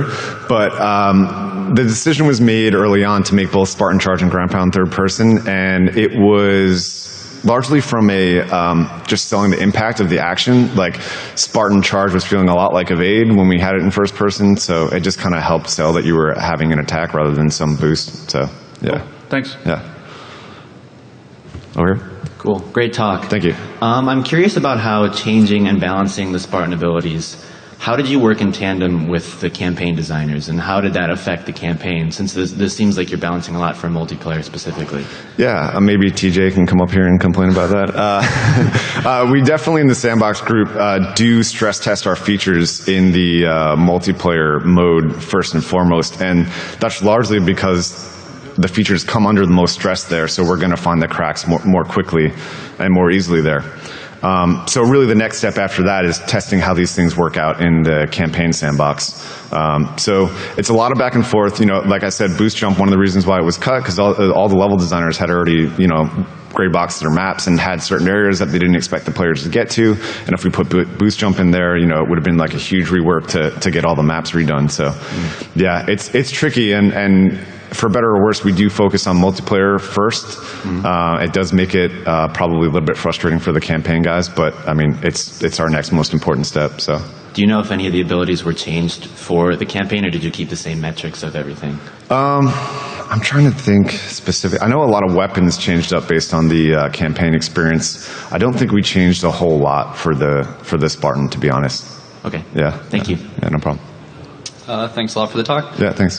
Just talking about the golden triangle, it seems like a lot of these abilities are kind of buffing melee, making that stronger than guns or grenades. Yeah. Was that something you guys wanted to do to make melee a bigger part of the game? Or? Yeah, I mean, it was kind of an explicit choice we made as part of the, talking about like, what are we going to do for the Spartan? Like, what should we do for Halo 5? It was like, all right, we're going to do all these mobility upgrades, and then also let's take a look at melee and how we can leverage the mobility upgrades to bolster that.